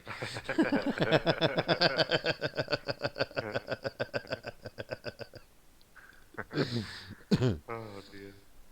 If you go anywhere, you talk to anybody around the country, and they go, "Oh, I ain't got an accent," and it's like you have. It's just that you're surrounded by people who speak exactly the same way as you, so you don't think you've got an accent. That's it. I was reading up on the Seelie and the Unseelie court today, and I didn't realise it was it's the Scottish who defined them, wasn't it? Alright. Yeah, Alright. it's from Scotland where the Seelie and they split them by the Seelie and the Unseelie, and Right. apparently the Seelie is ruled by the spring and summer courts, and the Unseelie by the autumn and winter, Right. and that's why apparently the Unseelie like favour storm magic and cold magic and stuff like that, Mm-hmm. as well as Okay. basic fey magic. That's where Yeah, their yeah. strengths lie. But it was quite a few interesting videos I was watching today. It weren't just face stuff. I was watching stuff on Bigfoot and UFOs as well. But it was amazing how many crossed over. Lindsay has an attitude, not an accent. Oh.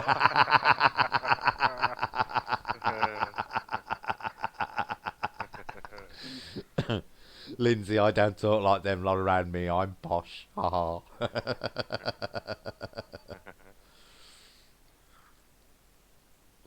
Yeah, Chris says South more capitalised, North won't have outside integration, maybe because it's rural. Yeah, and they're not too friendly against the English in North Wales. People from Central Wales and South Wales are a lot friendlier to the English than people who live in North Wales. I have noticed that. We once went to a pub, on the way to Rill. And have you ever seen American Werewolf in London, Andy, when they go in that pub Of and course I everybody goes have. to... It was just like that. We walked in, I went up to the bar, ordered drinks, and everybody went dead quiet, and then all started Yeah. talking in Welsh. It was like a scene right out of American Werewolf in London. I've met majority at cast from that film. Have you? Yeah, yeah. Thanks for coming in, Mystery of Death, and Happy New Year to you too. Um, Everybody says I've got a dirty laugh and a dirty giggle. Yep. Have I? Yep. I don't know. I've lived with it all my life. I don't know. Yeah, I'd like to. I will wish everybody an happy New Year now because I'll forget otherwise at the end. Good night, Mystery, and thanks for coming in. Everybody says I've got a dirty laugh and it's even better when I come on as Naughty Al Cupid. Cupid. Yeah, we'll That's have to do. amazing. We'll have to do, and it'll be time for Naughty Al Cupid again soon. It's Valentine's Yeah. Day's coming up. It's creeping up. Yeah, I live real. I used to have friends there, but lost touch. Did they speak to you, Lindsay? Because I always find the North Welsh really unfriendly towards the English.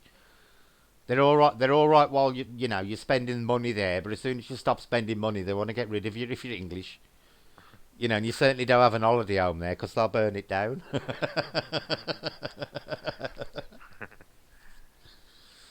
I love Wales. I love Scotland as well. Scotland is it's amazing when you go into Scotland because it's the same size as England basically, but it's a lot less populated, and you get like a big city, and then you've just got miles and miles of just heather and moors, and then you come to another Yeah. lot. It's beautiful Scotland. I really do love Scotland.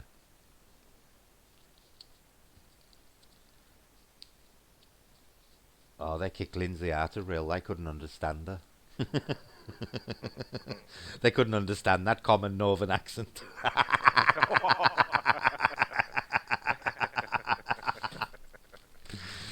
Oh dear. Oh God, major alert. Um. Okay, where have the rest of my? Oh, hold on here. Ah, Oh, I thought I'd run out. I knew I'd got more boxes of filters. I couldn't find them. all right. I was about to have a free card. Yes, we used to have a right laugh with them. I like England only a little 'cause of you guys, lol. Now, none of the rest of the UK like the English, Chris. You know, you go to Ireland and they don't like us. You go to Wales and they don't like us, and you go to Scotland and they certainly don't like us at the moment. Haha, they love me. Common.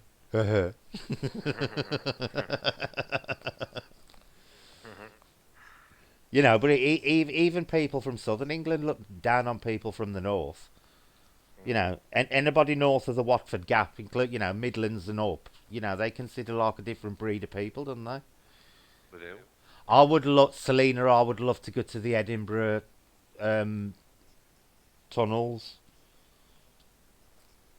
I'd love to. I'd love to go in there because it's been converted now, hasn't it, Andy? What underground one? Yeah. I'm not sure. I've only been to upper level one, Nidri Street Vaults. I've been to that, Yeah. but it's like above a nightclub. It's very strange. Is it? Yeah, yeah. It's all like rock inside. It's inside a building, but it's all rock on inner surface, like stone. Mm-hmm. Yeah. And that's a bit strange because you are actually above a nightclub. Yeah, it's very odd. How weird. Mm. Very surreal. See, Edinburgh's quite cosmopolitan, in it compared to Glasgow. Glasgow tends to be more, like rough and ready, and Edinburgh's the arty-tarty city in it of Scotland. Yeah, yeah. 'Cause that night we went, it was just like proper like student night, and everybody were right like hip and Yeah. like wow. Hmm. Everybody seemed right friendly as well. Yeah, well, they've always been. There is a cemetery in Edinburgh we want to go. It looks amazing. There's a couple of places. See, I'd love to do a tour of England. A tour of the UK, do England, and then move across to Wales, then up to Scotland, and then across to Ireland. I'd love to do that. Yeah, And go to different. But I want to. I want to go to Stonehenge. yeah. Andy, I've been all over the world, and I've never been to Stonehenge.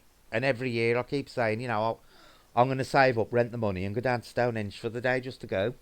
Yeah, Because it's one place I've never been, and I'd love to go there. yeah. I've never been into it either. And I'd like to go and see the white horse and the giant with the big willy. Oh yeah, I'd love to go and see them all, the chalk horse and everything. Just do a day or a couple of days and just go and visit them all and see what the energy's like surrounding them. sounds good. Selena says, been to Greyfriars and the underground tunnels. That has a scary walk through. It begins with an N but can't spell it, lol. Somewhere that begins in N in Scotland. Can't help you with that one, Lindsay.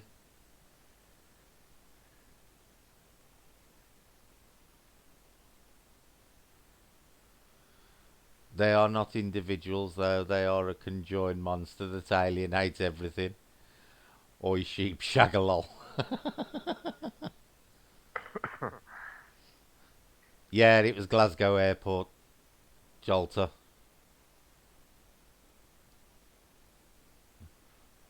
I'm going to laugh now if it turns out to be Greyfriars after Lindsay says it started with N. I'd love to, Joanne. I would love to visit Stonehenge for the summer solstice. I'd actually like to go for the winter solstice as well. Newcastle. Newcastle is almost in Scotland. You know what they say? The only good thing that comes out of Newcastle is the roads.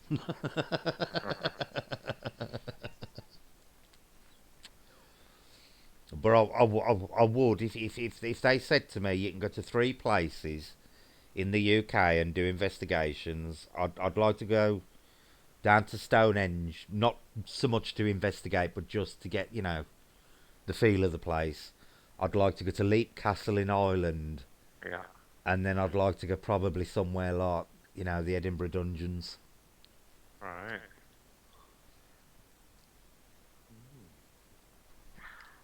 I wouldn't mind going visiting some of the tours in Wales as well, because Wales has got some lovely tours, Yeah. Yeah. and and old Bronze Age forts and stuff.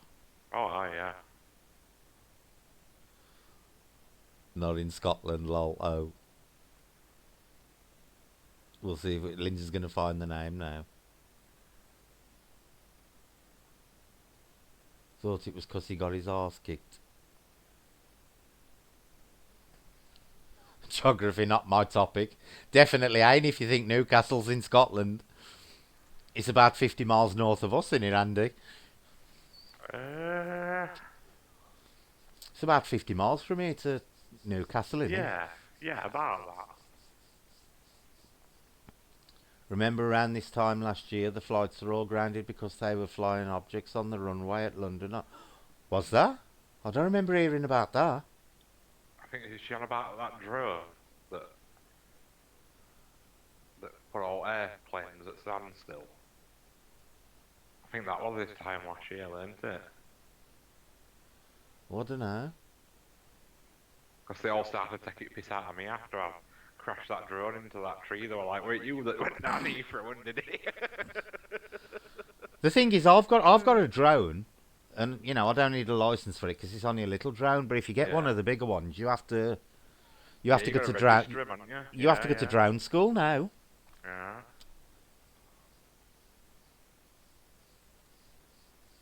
We've finished doing the readings for tonight, Jumana. I know they reported it as a drone, but who's to say? That they ain't liable to admit that a UFO lands at Heathrow, am they? It's to cause mass panic. System says it's about 50 miles north from Newcastle to the border. Yeah, because they knew it like Kelso and stuff, didn't you? They're right on the borders. Yeah. You don't really hear of many places down south that are famously haunted outside of London, do you? Have you noticed that? There's some, but a lot of the haunted stuff does tend to seem to be concentrated in the north and the Midlands. Yeah, it's quite true, that. You don't. I know the south's got a lot of the enges and stuff like that, but there's a lot of them up here as well. But Yeah. outside of London, you very rarely hear of many, really famous haunted places, do you? Yeah, yeah. It does seem to be concentrated in the north of England. Is Sam still on? I don't know. Oh, yeah. I don't know what it's Yeah. like in Ireland. How it's distributed over there. Chris, did you know London, not in Wales? Lol.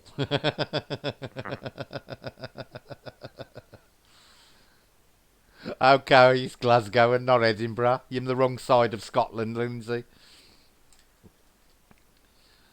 Literally, Glasgow's on the east coast and Glasgow's on the west coast, and Edinburgh's on the east.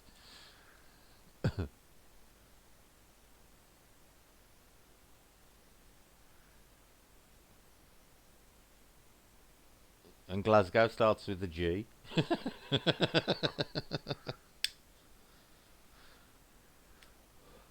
So, what do you think we're gonna have any major breakthroughs and anything in 2020, Andy? If you could have one breakthrough for 2020 in the paranormal, what would it be? Personal or Yeah, anything. anything? Anything. Um.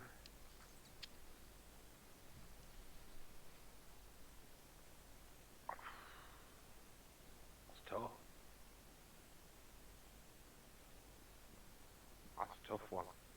I, I would say if I could have anything, it would be full disclosure about UFOs and aliens, what they're not.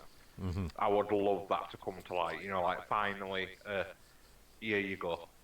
Yeah, We're that gonna that that was that was exactly what I was gonna say. here you go. We're gonna finally confirm. Yeah, Yes, they yeah, are out there. I think that'd be nice, and especially considering how many people have fought their entire lives yeah. and Especially the passed likes of on. the people from Roswell and stuff like Yeah, that, because and was passed on not knowing. yeah, You know. yeah, that they endured that ridicule all their lives for nothing. Yeah, I think it'd be a nice gesture and a mark of respect to the past as well. Yeah. Yeah. Sam says I have a drone and I'm scared of it. I only used it once and that didn't go so good. I landed in a field of sheep. The sheep were running all over the place. At least the auto landing button worked. Right, here you go, people. The same question I've just asked Andy. Put it in chat. If you could have anything proven in the paranormal in 2020, what would you like it to be? And it can be anything. It doesn't have to be ghost related. It can be anything paranormal related. What would you like to see finally be proven in 2020?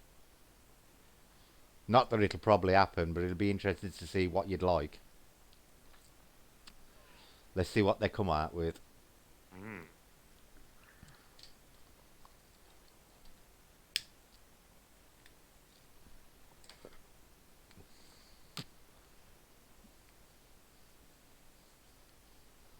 They're all slow typers as well, Andy.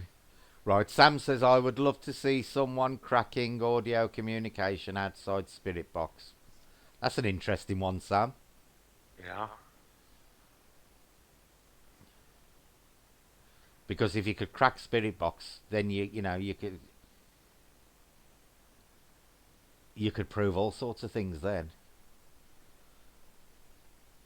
Sam could have dove into yourself. Possession, Sam. Aliens. Joanne would like aliens. Yeah, that's what me and Andy said, Joanne. We'd like for them to finally confirm that, they have proof of aliens. Because there's a big thing going on at the moment about the dark side of the moon again, in there. And how they're claiming there's a base on the dark side of the moon again, and that Right. it's deliberately being covered up because that's where they're stationing themselves to come here. Let's see what Selena wants proven in 2020. Come on, guys. Come on, Chris. Want to know what you want proven in 2020? Oh, no, Becky's typing away. Becky wants elves proven. That's all Becky wants is a live elf. Yeah, but you're not as psychic as Sam, Joanne. We did official tests that proved that Sam's the most psychic person on here. Yeah. Closely followed by Becky.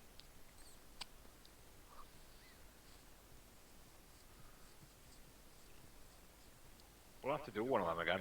Oh, good night, what? Yeah, I'll do one in January. Yeah. So we can make it like a monthly thing. I'd love to see people being more open-minded about Faye, not jump straight to thinking about Disney. I'll drink to that one, Becky. Yeah, same here.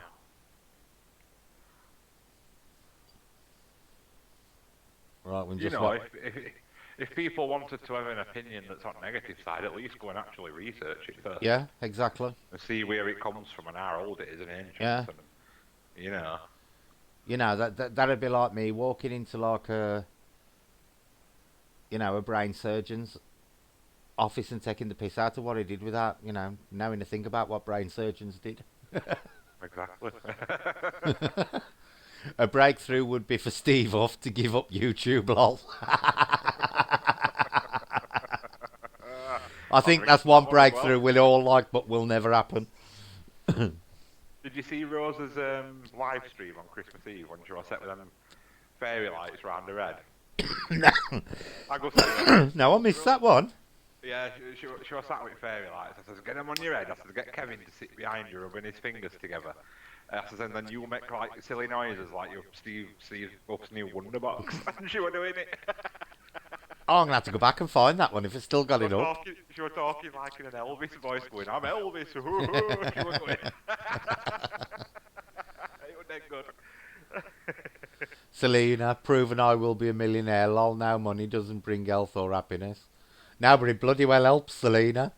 It does. It'd bring me a nice car to get out on more investigations and stuff. You know what I'd do, Andy? Wow. I'd buy a big Winnebago so we could go all tootling all around the country. Oh, that'd be That's ace, what I'd wouldn't do. We could sling the dogs in the plenty of space for the dogs in a Winnebago and all us it? lot. And Yeah, we'd yeah. just fuck off and tour the country for 12 months. It'd be awesome, that one. I'd do Yeah, it. and I would. A big breakthrough for me would be everyone to be a bit more respectful. Yeah, that's what I'm doing next year, Joanne. And if anybody comes on here, lipping off and trying to cause trouble, they'll just get blocked instantly. That can please, people can please themselves now. And I've got no problem with anybody having negativity on what I think and believe in.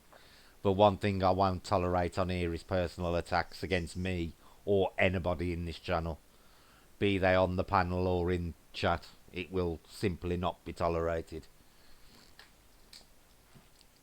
And that's my opinion on it. Yes, Andy and Mary posted pics on Twitter. Oh, did she? It were amazing. Do you know what I'd love as well? I'd love a nice, competitive equivalent to YouTube. A second option to get, somewhere outside YouTube where we Yeah, could start fresh. I'd love for somebody to come up with, a competitive alternative to YouTube. yeah. Because then I think they'd have no choice but to pull the socks up and start being a bit, treating the creators and stuff a bit better. Yeah, I don't think it'll go amiss. I think because they know that Biggie's out there, I think they've got their heads up their asses with it all a little bit, Hmm. and I think it needs rattling. Something Yeah. needs to come out to really check foundations on it. Right. Are you going, Lindsay? Or are you saying goodbye to somebody else? Night, Lindsay. Night, John. Have an happy new year. And Night, guys. we'll get in touch about doing that thing, with the UFOs and the Fae and the ghosts and everything all in one night. If we cover everything, then Andy, nobody's got anything to moan about, have they? Hell, I don't mind doing one-off little special things, like in other topics. Yeah, but the thing is, like, me and Jace could do UFOs, or Lindsay and John, and then you could do the Fae, and we could be doing the ghosts all at the same time in the one location. Just various areas. We'll cover all three at once. Happy New Year to you. Right, let's see. System says, I have a question. The moon is very important for military supremacy. Yet the American government said it was stopping space flights as they were too expensive. Anyone believe that? Not for a minute, System. Not for a minute. I do believe there's more going on regarding the moon that they're letting on. Definitely more going on there than what they're admitting to. Because, like you say, whoever controlled the moon would have a very big strategic advantage on Earth. Yeah. Selena says first thing she'd do would get an Aston Martin.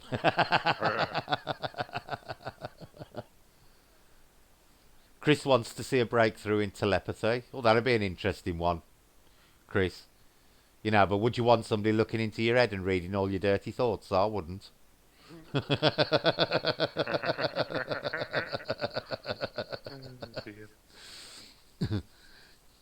People wouldn't see the knife coming if they could read my thoughts. That thing the other night when we were on about blood, Andy, and I went Oh, I know. about pulling the knife out with the blood.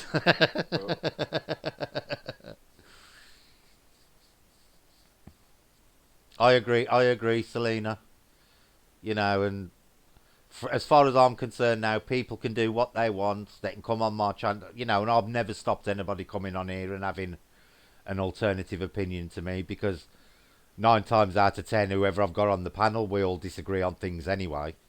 But as long as they don't turn it into anything personal or rude and that includes people in your chat. You know, I wouldn't tolerate anybody coming on here and being rude to anybody in my chat at all.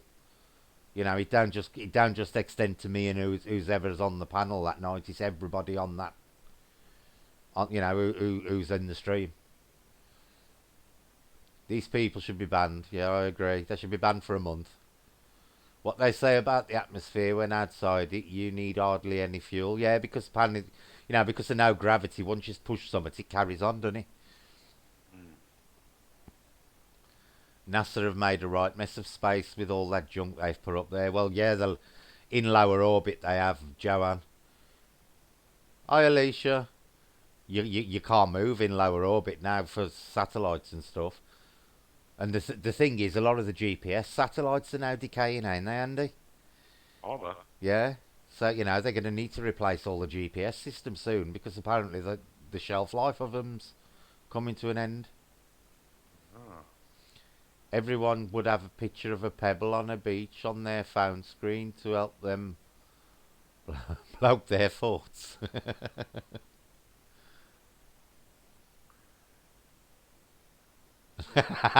Joanne says, next time I come on here, I'm going to have a right rant and go on about portals. I got no problem with you talking about portals at all, Joanne. Yes, Joanne, there is a fair bit of rubbish up there. There certainly is. I think there's a lot more up there than we know about. What do you think? Do you know? Can you remember that classic bit of footage that got released where they lit that tether up in space and there were all them things flying around that were like donuts and stuff? Can you remember that? Yeah. And some of them were semi-opaque, but some Yes. looked like they were coming to light to have a look at it and then flying away. Yeah. But that suggests that there was some sort of organism to me. Mm-hmm. Because they didn't look like ships, you know, or craft. Yeah. Yeah. But more like on the Orbi sensor stuff. Yeah. But Really weird. the thing is, Andy, you know, they say life always finds a way, so why not find, you know, there's always a chance someone's found a way to exist in space. Yeah. Sam said I had a lot of trouble tonight, so feeling a bit low, but we'll pretend they don't exist as it's not worth it. Sorry to hear that, Sam, and that's totally the best thing to do. You know, people like that, they ain't worth, you know, they ain't worth worrying over. Just do what you do because people respect you for it, and that's all that matters. Yeah. That's all that matters. The satellites will fall back to Earth and hit us. Yeah, Joanne, that'd be my luck. One come down, it'd land on me, without a doubt. Lol, I like it here. We take toys off kids to help them behave. Consequences for bad behaviour. Exactly, Selena. NASA stands for Neil Armstrong seen aliens. There's a rumour he actually did.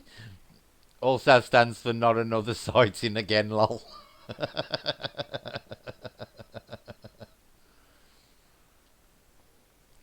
Selena said, Sam, that's the problem. They affect our feelings and mood, so it's so wrong. Is that a system says, is that the things appearing on the infrared scale, Andy? Yeah, I think it was. I think it was an infrared camera they had, and they lit like a massive tether light up off one of the shuttles.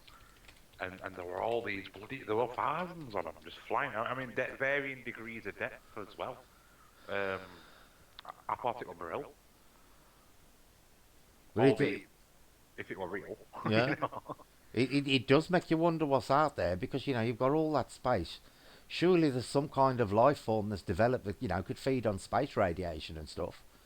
Because there's all sorts of energies out in space. You know, we convert food into energy. You're saying there ain't somewhere out there that's, you know, evolved to the point where it can literally convert energy without needing to do it via food? Yeah. Joanne, and now I'm on a rant. Who decided to put a car up into space? What purpose did that fulfill? So E.T.'s got a way of getting back down here when he comes back. They have to be if they're nowhere near Earth.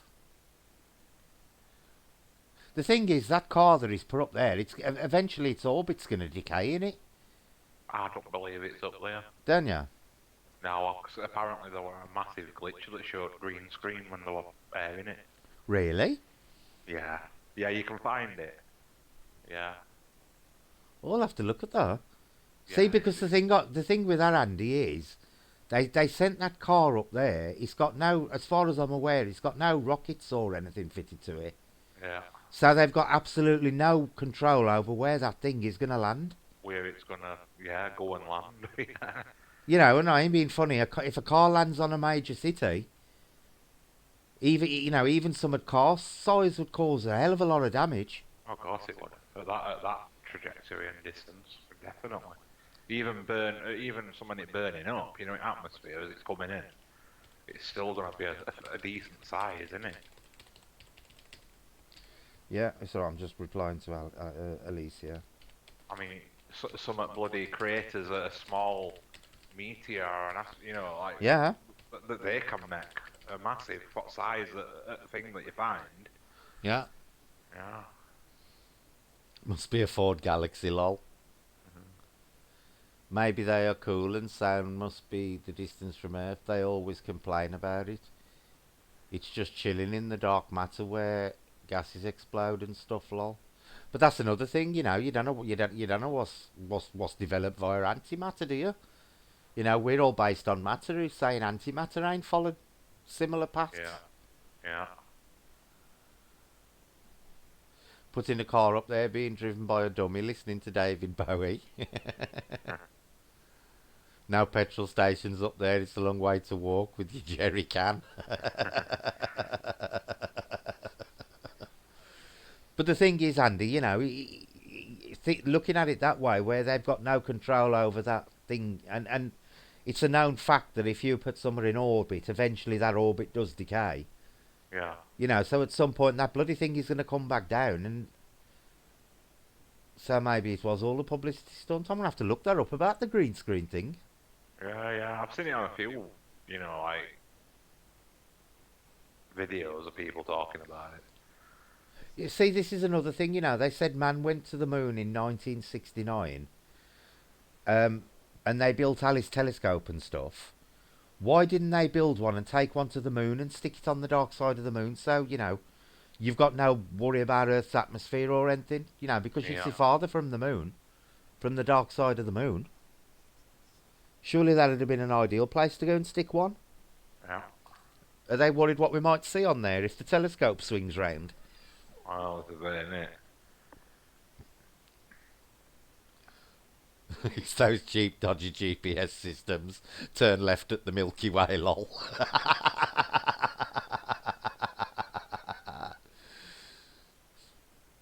Is there life on Mars? Don't correct me, Brett. Well, they've proven that they've found something, ain't they, recently that there was. They found signs of water on Mars, and I think didn't they say they found possible bacteria? Yeah. Yeah, I like that one. Turn left at the Milky Way, lol.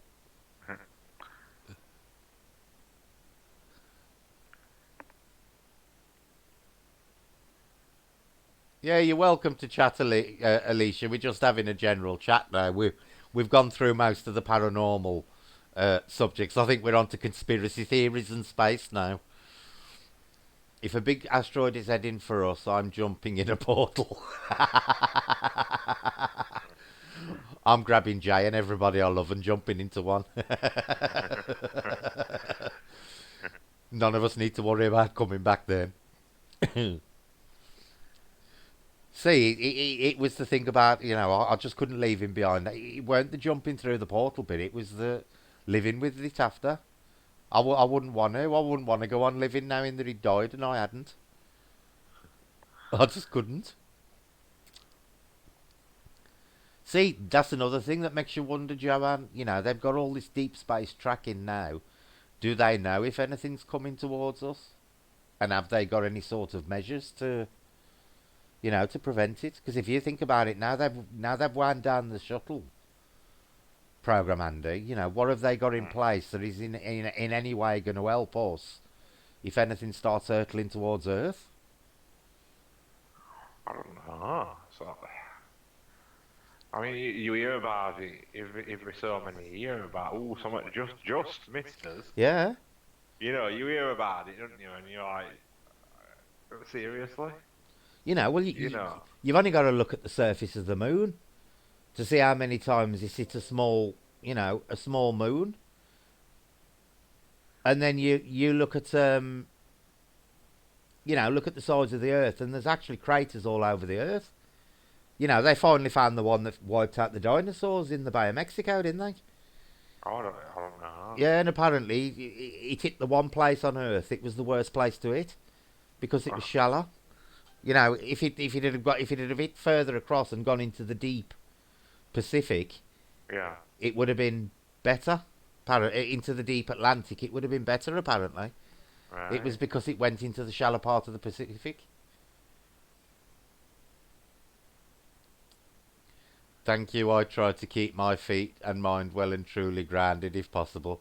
Oh, you're struggling here, Alicia. We discuss all sorts of things in here. All sorts of things. I reckon the craters on Moon are all volcanoes. Well, some of them probably are, Chris, but some of them are definitely, meteor craters. Near misses all the time. Mother Moon actually helps to see. She does. The moon is basically a shield. Good point, Joe. And I noticed today the 5p bag thing. I am buying bigger bags at 40p or 1p now. So it's not working. What the hell are we on about with bags? Where was Joanne talking about bags? I've totally lost that conversation.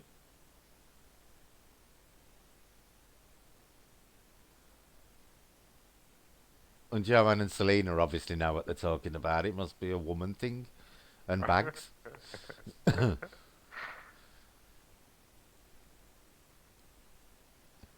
Oh, we talk about all sorts of funny things, Alicia. All sorts of funny things. Definitely all weird and wonderful. Yeah. We should change the channel name to Tales of the Unexpected.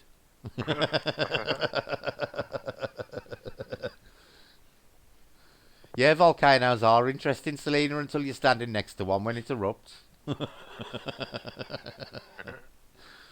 And then unless you can run faster than Pyroclast, you're screwed. Recycling, I think, and junk.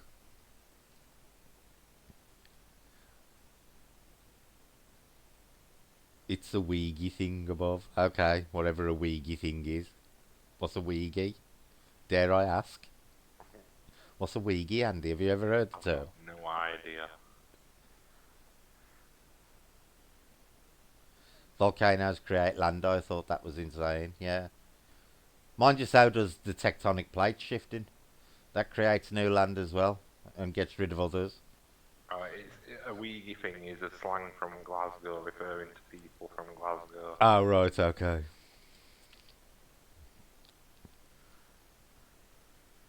Because, if you, on the thing of like volcanoes and natural disasters and stuff, California is overdue to go into the sea because they've estimated the next major fault, the next major, and I mean major earthquake along the San Andreas fault will actually dump all of California and like I think almost up to Washington State. I think will all go into the sea, and that's Yeah, all. That's all prime big. lines meant to go in under, innit? Yeah, that's all prime Bigfoot land as well up in Washington State.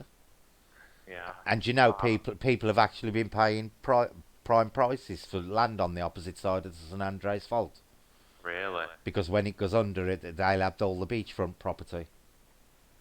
Uh, That's it's above paranormal and beyond. Could be a new name. It could be actually.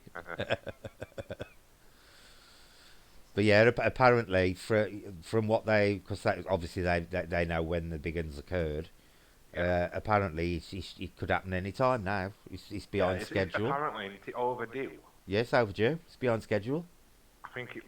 Well, don't quote me on this, but about 40 years overdue from when they Yeah. predicted it was going to happen. Yeah, weren't it supposed to be around about 1949, something like that, 50? Yeah, Yeah. Oh, here's an interesting question. Off now, we've answered this one before, Alicia, so I know pretty much where everybody's answer is going to be.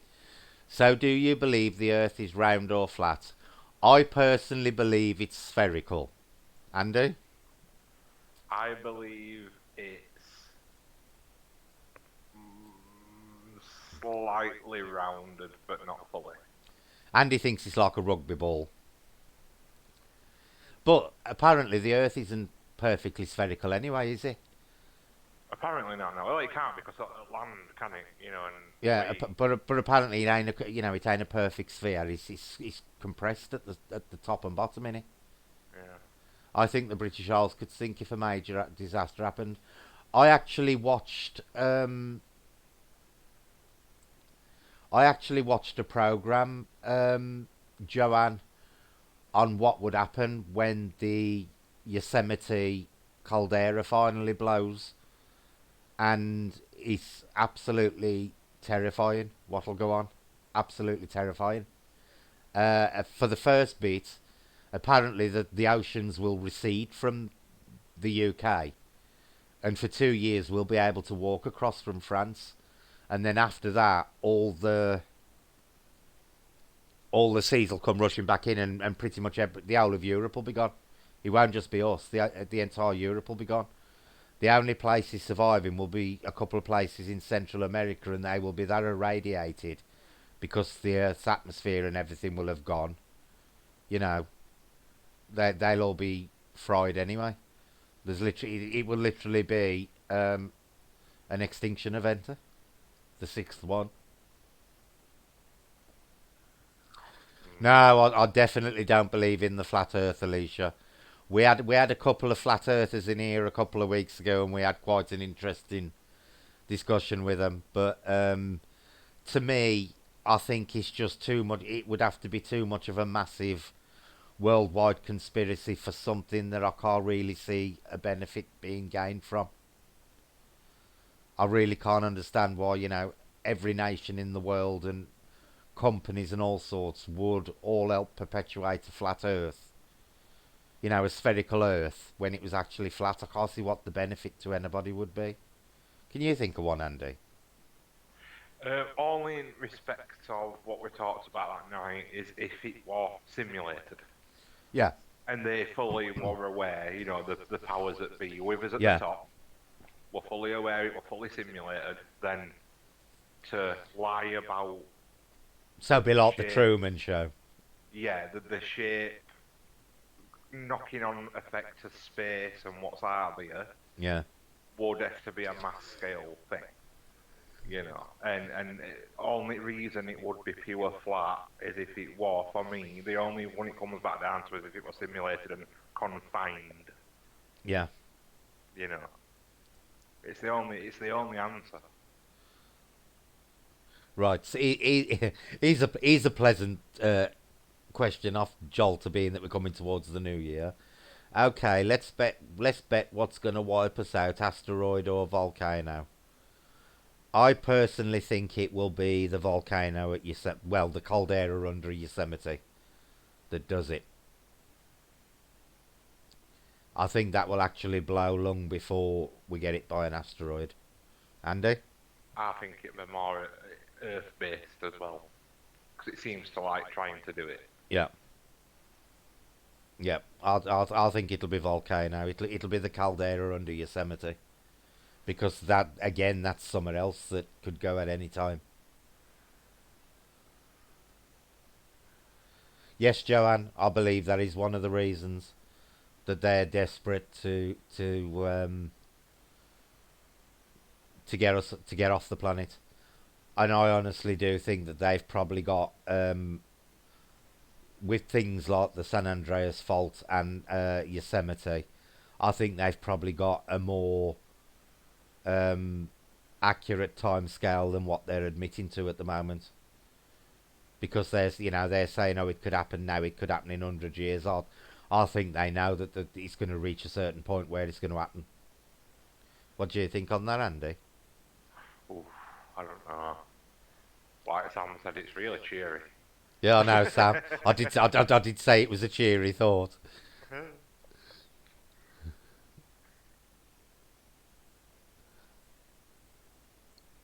Chris says he thinks we're all nuts and being quarantined under a huge dome lol. Chris, that is actually, believe it or not, that is a very, very popular theory. And another theory similar to that is we're all basically living on a prison planet, and this is why our space programs never advance very well because we're deliberately being stopped from leaving. They'll have picked people to go and have us all leave us all behind. At least we all die happy together on YouTube. That's the way to look at it. we can have a big YouTube party for the end. A live stream just before it's all shut down. Yeah. Fare thee well, beautiful world. Chris says he's seen the show, lol. But yeah, there are a lot of people out there who believe that either one, we are actually living in a simulation, or two, we are on a prison planet that, we ain't aware that we're here. For me personally, I don't know about the prison planet one, because I think anybody who did that would be sentencing, future generations who are innocent to be stuck here. So personally, for me, I don't think it's a prison planet. We could be living in a simulation, but I don't think we're living on a prison planet. We're all subdued by the government, sky seeding us, lol. Yeah.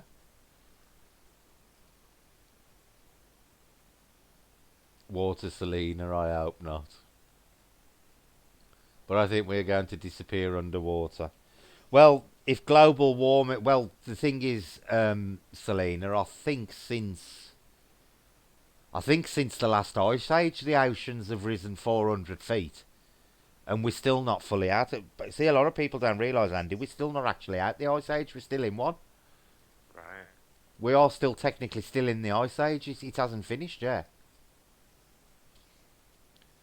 But it's just that global warming and everything is making it happen faster than it should do. Yeah. Well, the glaciers are melting, Alicia. They certainly are. The poor polar bears are finding life a bit crowded at the moment. Yeah, next life is the party. See, there's a lot of people who believe this life is actually a punishment, don't they, Andy? Yeah. And that when we die, we're going on to real life. There's people who believe we are actually in death now, and then when we're reborn is when we die, is when the real life starts. I'll need to get some swimming lessons sorted out, and me, Joanne, because I can't swim a stroke. So I'll just happily drown. Same here. Happily drown. Maureen will be gambling to the end. Yeah. Sliced it right at last minute. Oh, The asteroid will be 100 feet away and Maureen will be putting that last ice on.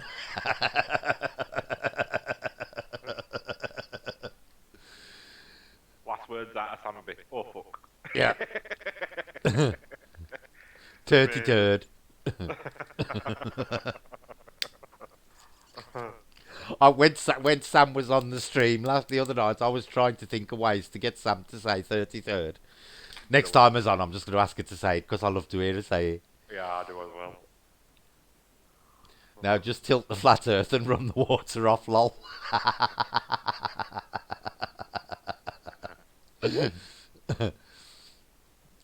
Many deaths, mental, physical, emotional, need to be addressed because of suicides, and they're now riding.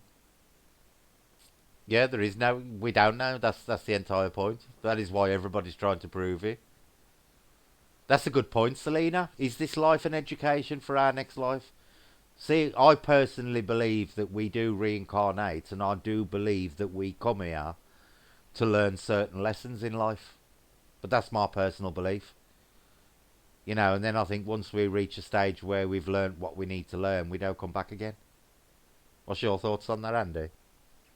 Yeah, spiritual evolution. Yeah. Yeah, You know, I can't be that. I do think that the Buddhists are very close to being, you know, on the ball sort of thing. Not that I'd ever become one, but you know, I do think Buddhism has got a lot of very interesting aspects about it, and they've also got a lot of mystical stuff surrounding Buddhism. Oh yes. You know, because some of the really high level Buddhist monks are capable of all sorts of weird and wonderful things. You know, and things like astral travel and stuff like that is perfectly, you know, accepted within Buddhism. It's actually practiced.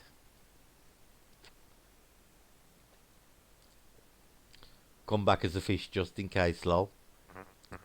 Yeah, but if the oceans are boiling, that ain't going to help you, is it? You're just going to be a fried fish.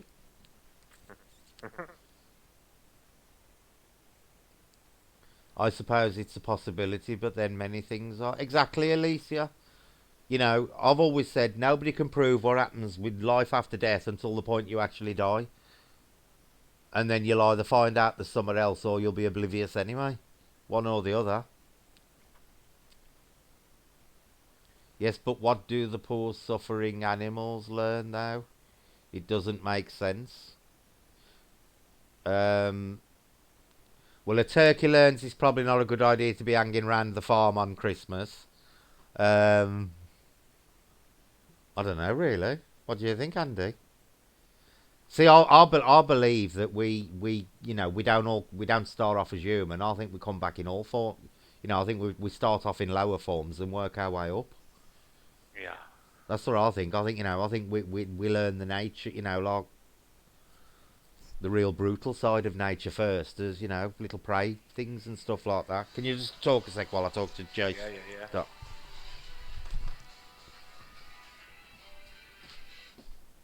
Hello.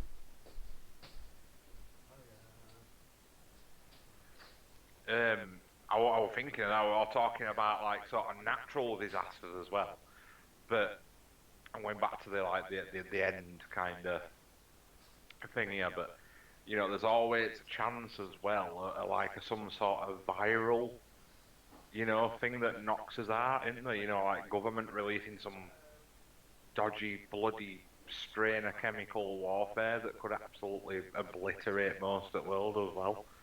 That's always like an eye prediction one that could happen in future. Jace is coming out at TARDIS, that's right. Oh dear.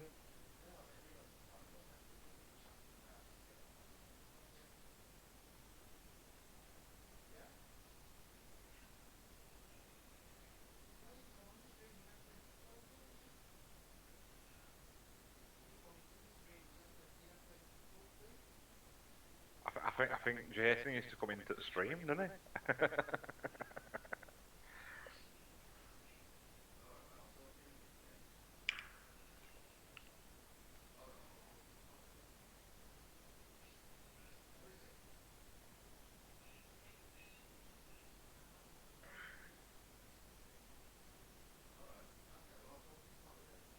I agree with that system, Jolter, definitely. That's one of my big beliefs as well.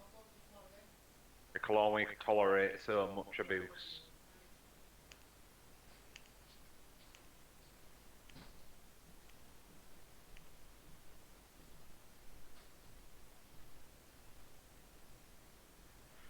Alicia, it's Andy talking at minute.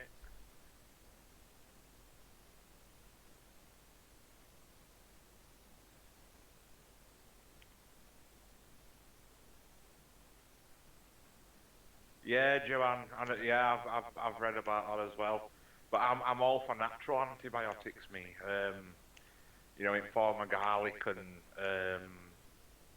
what's that? Oregano, powerful. Oil of oregano is a powerful antibiotic.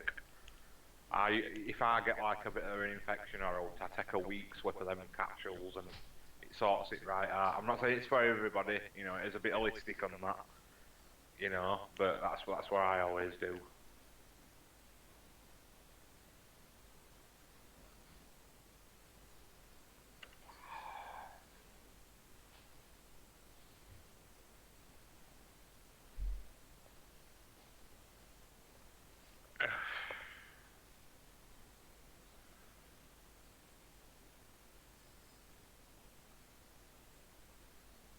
think Brett's making a cuppa and not offering one out.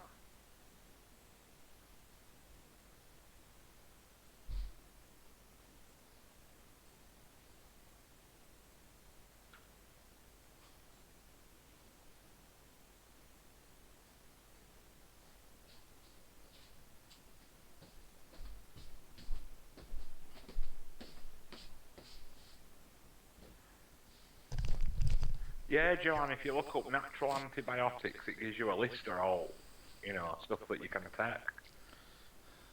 We've been doing it for years, me and Becky. What we're talking about now, antibiotics? Yeah, because I got on to the topic of, there's all natural stuff, isn't there, that could happen to Earth, but then there's all bloody stuff that governments could, like some sort of chemical or... Yeah. A virus that could absolutely wipe out everybody in days. Yeah, well, let's be honest, you don't know what any government's tinkering with at the moment, do you? Yeah. I think we're all severely cheering Sam up here. Not. Why?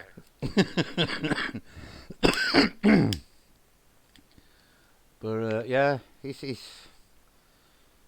See, and I think this is what drives a lot of people with the paranormal. I always find there's distinct groups in the paranormal. There's the people who do it because they've got a genuine curiosity about these things. Yeah. And then you've got the people who do it because they're that terrified about dying, they want to know before they go, sort of thing. Yeah. There's definitely two distinct groups there. Yeah. See, and I'm the curious type because, like I say, I've had a near-death experience, so I ain't actually frightened of dying at all. Yeah. The only thing, I don't like the idea of leaving my son behind, sort of thing, but that's inevitable anyway. But as far as dying itself goes, I've got no fear of dying, and it's only since I had that experience. Yeah. I don't want to go horribly. I don't want to be crushed against the wall by a car or something, but... No. I think the least painful, the happier, isn't it, Mm-hmm. And I've told Jason I've got to go before him. It's all right, Sam, don't worry about it. I'll talk to you about it in private when we've got a chance. But, yeah, I think there is two genuine two distinct groups within the paranormal. There's there's three, but there's the curious people. There's the people who are doing it because of fear of one thing or another. But I'll definitely fall into the curious thing. Because I ain't just interested in the life after death part of paranormal. I'm interested in the aliens and Bigfoot and the Bermuda Triangle and all of it. I love all of it. All but curiosities of it, yeah. Yeah, but some people are just fixed on the afterlife part of it. Yeah.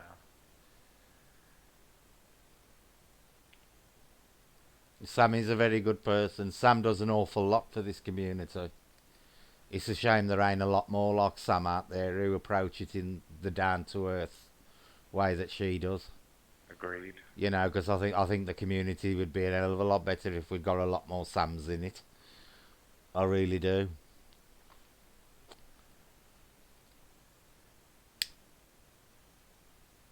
And for those who don't know her that well, she's got an absolutely evil sense of humour. Oh yes. It most definitely matches mine.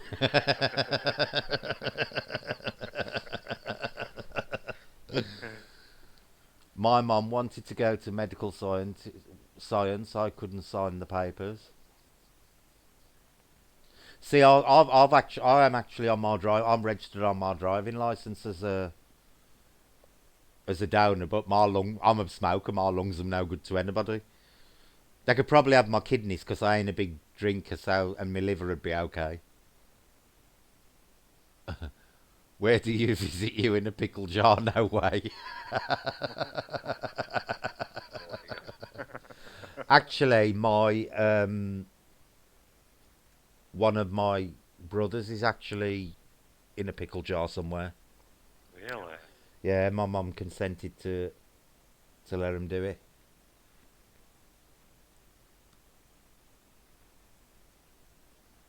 Sam has a contagious laugh. Yeah, she does. Sam's another one with an evil laugh.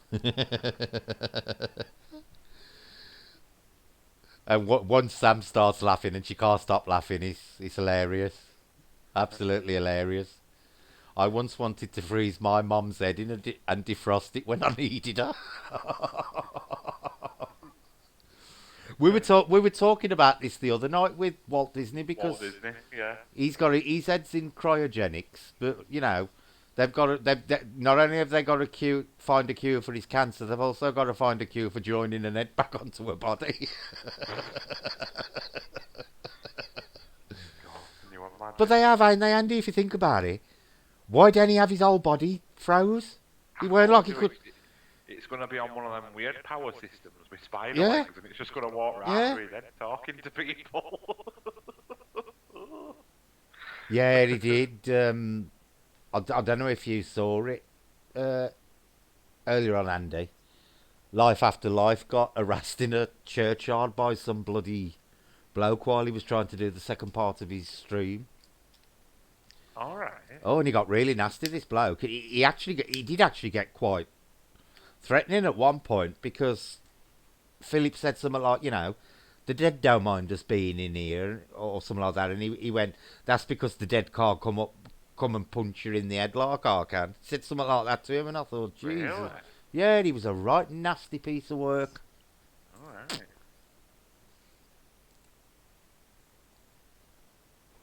right.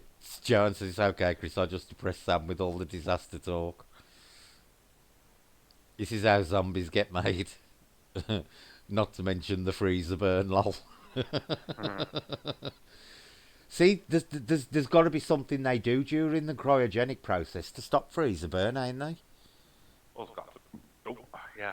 Perhaps you don't get it after you down, past a certain level.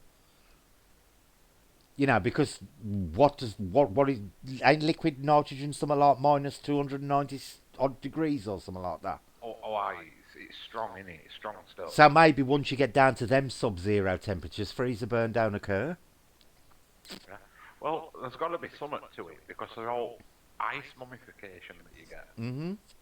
Because a lot of them are just perfect, aren't they? There's been no. Well, look at that little mammoth they dug up out the ice. Yeah. He's perfectly preserved because they're saying now that there's a good chance they can clone him. Right. And bring him back. Apparently, they can combine it with the DNA of modern day elephants, and bring the mammoth back. Yes, Sam was. It's wrong to do something like that. Morally, do you reckon it is wrong? Not with mammoths, no. Right. Because they didn't die through natural selection; they died through man's overhunting. Yeah. Same with the dodo, but I don't think they should bring back species like the dinosaurs. They die of natural did they? But I think any species that actually has died through natural selection, through the fact that the species simply weren't adapted, I don't think they should. Yeah. But things like the dodo and the mammoths, I ain't got so much of a problem with because, they only died out because of us. Overhunting them, it weren't through them not being adapted to their climate, and that's how Jurassic Park starts. Yeah, yeah. Well, I'd love a pet raptor, Becky. I'd love one. The only problem is the raptors in real life were nothing like the ones in Jurassic Park.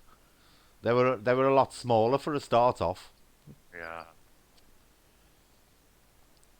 No, you use 2 freezer bags, lol. Stop. See, I don't agree with cloning Dolly the sheep because I don't think there was any reason. There's plenty of sheep in the world. There was no reason to clone a Dolly. But I'll tell you something: it wouldn't surprise me if they haven't already cloned humans. And I know it's banned, Andy, but it wouldn't surprise me if it has been done somewhere. Surely, again, with curiosity. Yeah. If they can get it to work, they'll have tried it. Yeah. But if you plug this into paranormal, I was just going to say this about personality and memory and stuff. And and if we say there's a soul power in this unit what's walking around, Hmm. what's inside that one? You Exactly. know? Exactly. See, cloning a human would be a perfect way to prove a lot of things. Yeah, Because if that human comes back and is exactly identical to you and remembers right up to the clone, to the point there where they stuck the needle in and got your cells, yeah, then you can say it's memory's he's just biological. yeah, But if it comes back and it's totally gormless and doesn't know anything, yeah, then you've got to say surely there's more to it. yeah, There's got to be some external. There's got to be an extra part that you know isn't of a biological element. yeah. 'Cause that's what I were on about with that weird um, organically grown matter that they made look like a little chicken, Hmm. and they got it. They plugged the fake heart on and lungs that were completely robotic, and then this like organic matter that they'd made, Yeah, and they plugged its arms on, which looked like little chicken wings, all bold. It looked really weird, yeah, and they got it moving about at table. And I said to Becky, "Well, that's all electrical impulse at minute. yeah, yeah, There's no intelligence to yeah, it, but they need to develop that and make it full, and then see if it can learn. You know, yeah, because if it can learn and actually perform like a real chicken, then what's inside? Well, what's powering yeah. it? Exactly. And it does answer some stuff. Yeah. I mean, it raises a lot more, but it does answer a few a little bit. See, they've declared cloning humans as unethical, but surely cloning humans is, if you consider it ethical at all, the most ethical because the human has got a choice whether they want it done. Whereas the animals they do it to, they ain't sort of thing, and a lot of them are just pointless. And could you say somebody who'd been critically injured in a car crash, Yeah, if they could prove that the soul was a separate part and they can remove it from the body and stick it in another one, yeah, in that way you could reclone the body of a loved one and stick them in the new body sort of thing. But then yeah. you've got the ethical thing of it would only be available to the rich and you'd be giving them immortality. Oh, There's, aye. there's just Oh, so many. That's where the ethics of it comes in. But you've got to ask yourself, are they already doing that? you never know. Because we know the governments have done loads and loads of research on paranormal. We know they have. They've released Yeah, documents to state they have. But they have still kept a lot back and classed it as top secret. So, it's been classed as top secret for a reason. Maybe they have found a way of quantifying the soul. Who knows? yeah. For all we know, Elvis could be living somewhere else now in a new body. Well, this is it, isn't it?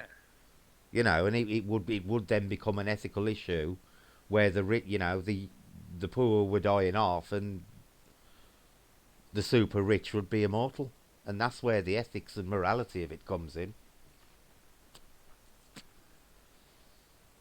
As long as they don't clone a bad person or we no chance of peace in the world. See, this is another thing. This is another issue, Selena. If they went on to clone a human being and they went on to be like the next Hitler, what are the implications of that? Yeah. You never know, do you? You don't know. But it would in some way go towards proving whether we do have a soul or whether it is all totally biological. Sam says they can do all sorts. They even created chickens with no feathers to cut down on labour, but I think there was a few issues with that. They probably all died of hypothermia, Sam. But they've done all there's all around the world. There's got to be all sorts of secret experiments going on, Andy. Yeah, And it really wouldn't surprise me if they haven't cloned humans already. yeah, And maybe that's how they know about the soul and stuff like that. Maybe that's what even triggered the interest in the paranormal research because they knew that they were developing this cloning technology and they needed the other side of the puzzle, so to speak. yeah, yeah, yeah. You're welcome, Maureen. You're very welcome, and you have an happy new year. You're always welcome on here, Maureen. See you later, Maureen. You have a good night. To be honest with you, Andy, I think I'm going to close the stream down now anyway, because it's 1:10, believe it or not. It is, yeah. We've been going for over 4 hours again. Again. Oh, dear. Yeah. See, this is the point, Chris. Though, can they clone us? Because Dolly was a sheep. Did Dolly the clone act like exactly the same as Dolly the original? Until it's actually done on a human, it's something we can never know one way or the other. Until we've physically got a cloned human standing in front of us, and can assess their behaviour, we'll never know, will we, Andy? No. And this is what makes me think it's probably already been done. Yep. To test that. They've got to have. Yeah. They've got to have done it. Yeah. Yeah. I think they have, and maybe that's why it has been outlawed. Oh, Jesus, Joanne. You're going to be up in 6 hours. Right. Well, I'll say thank you to Andy again for coming on the stream. No problem. And I'd like to say thank you to everybody who's been in and made it another enjoyable night. And I wish you all an happy new year and a very prosperous 2020.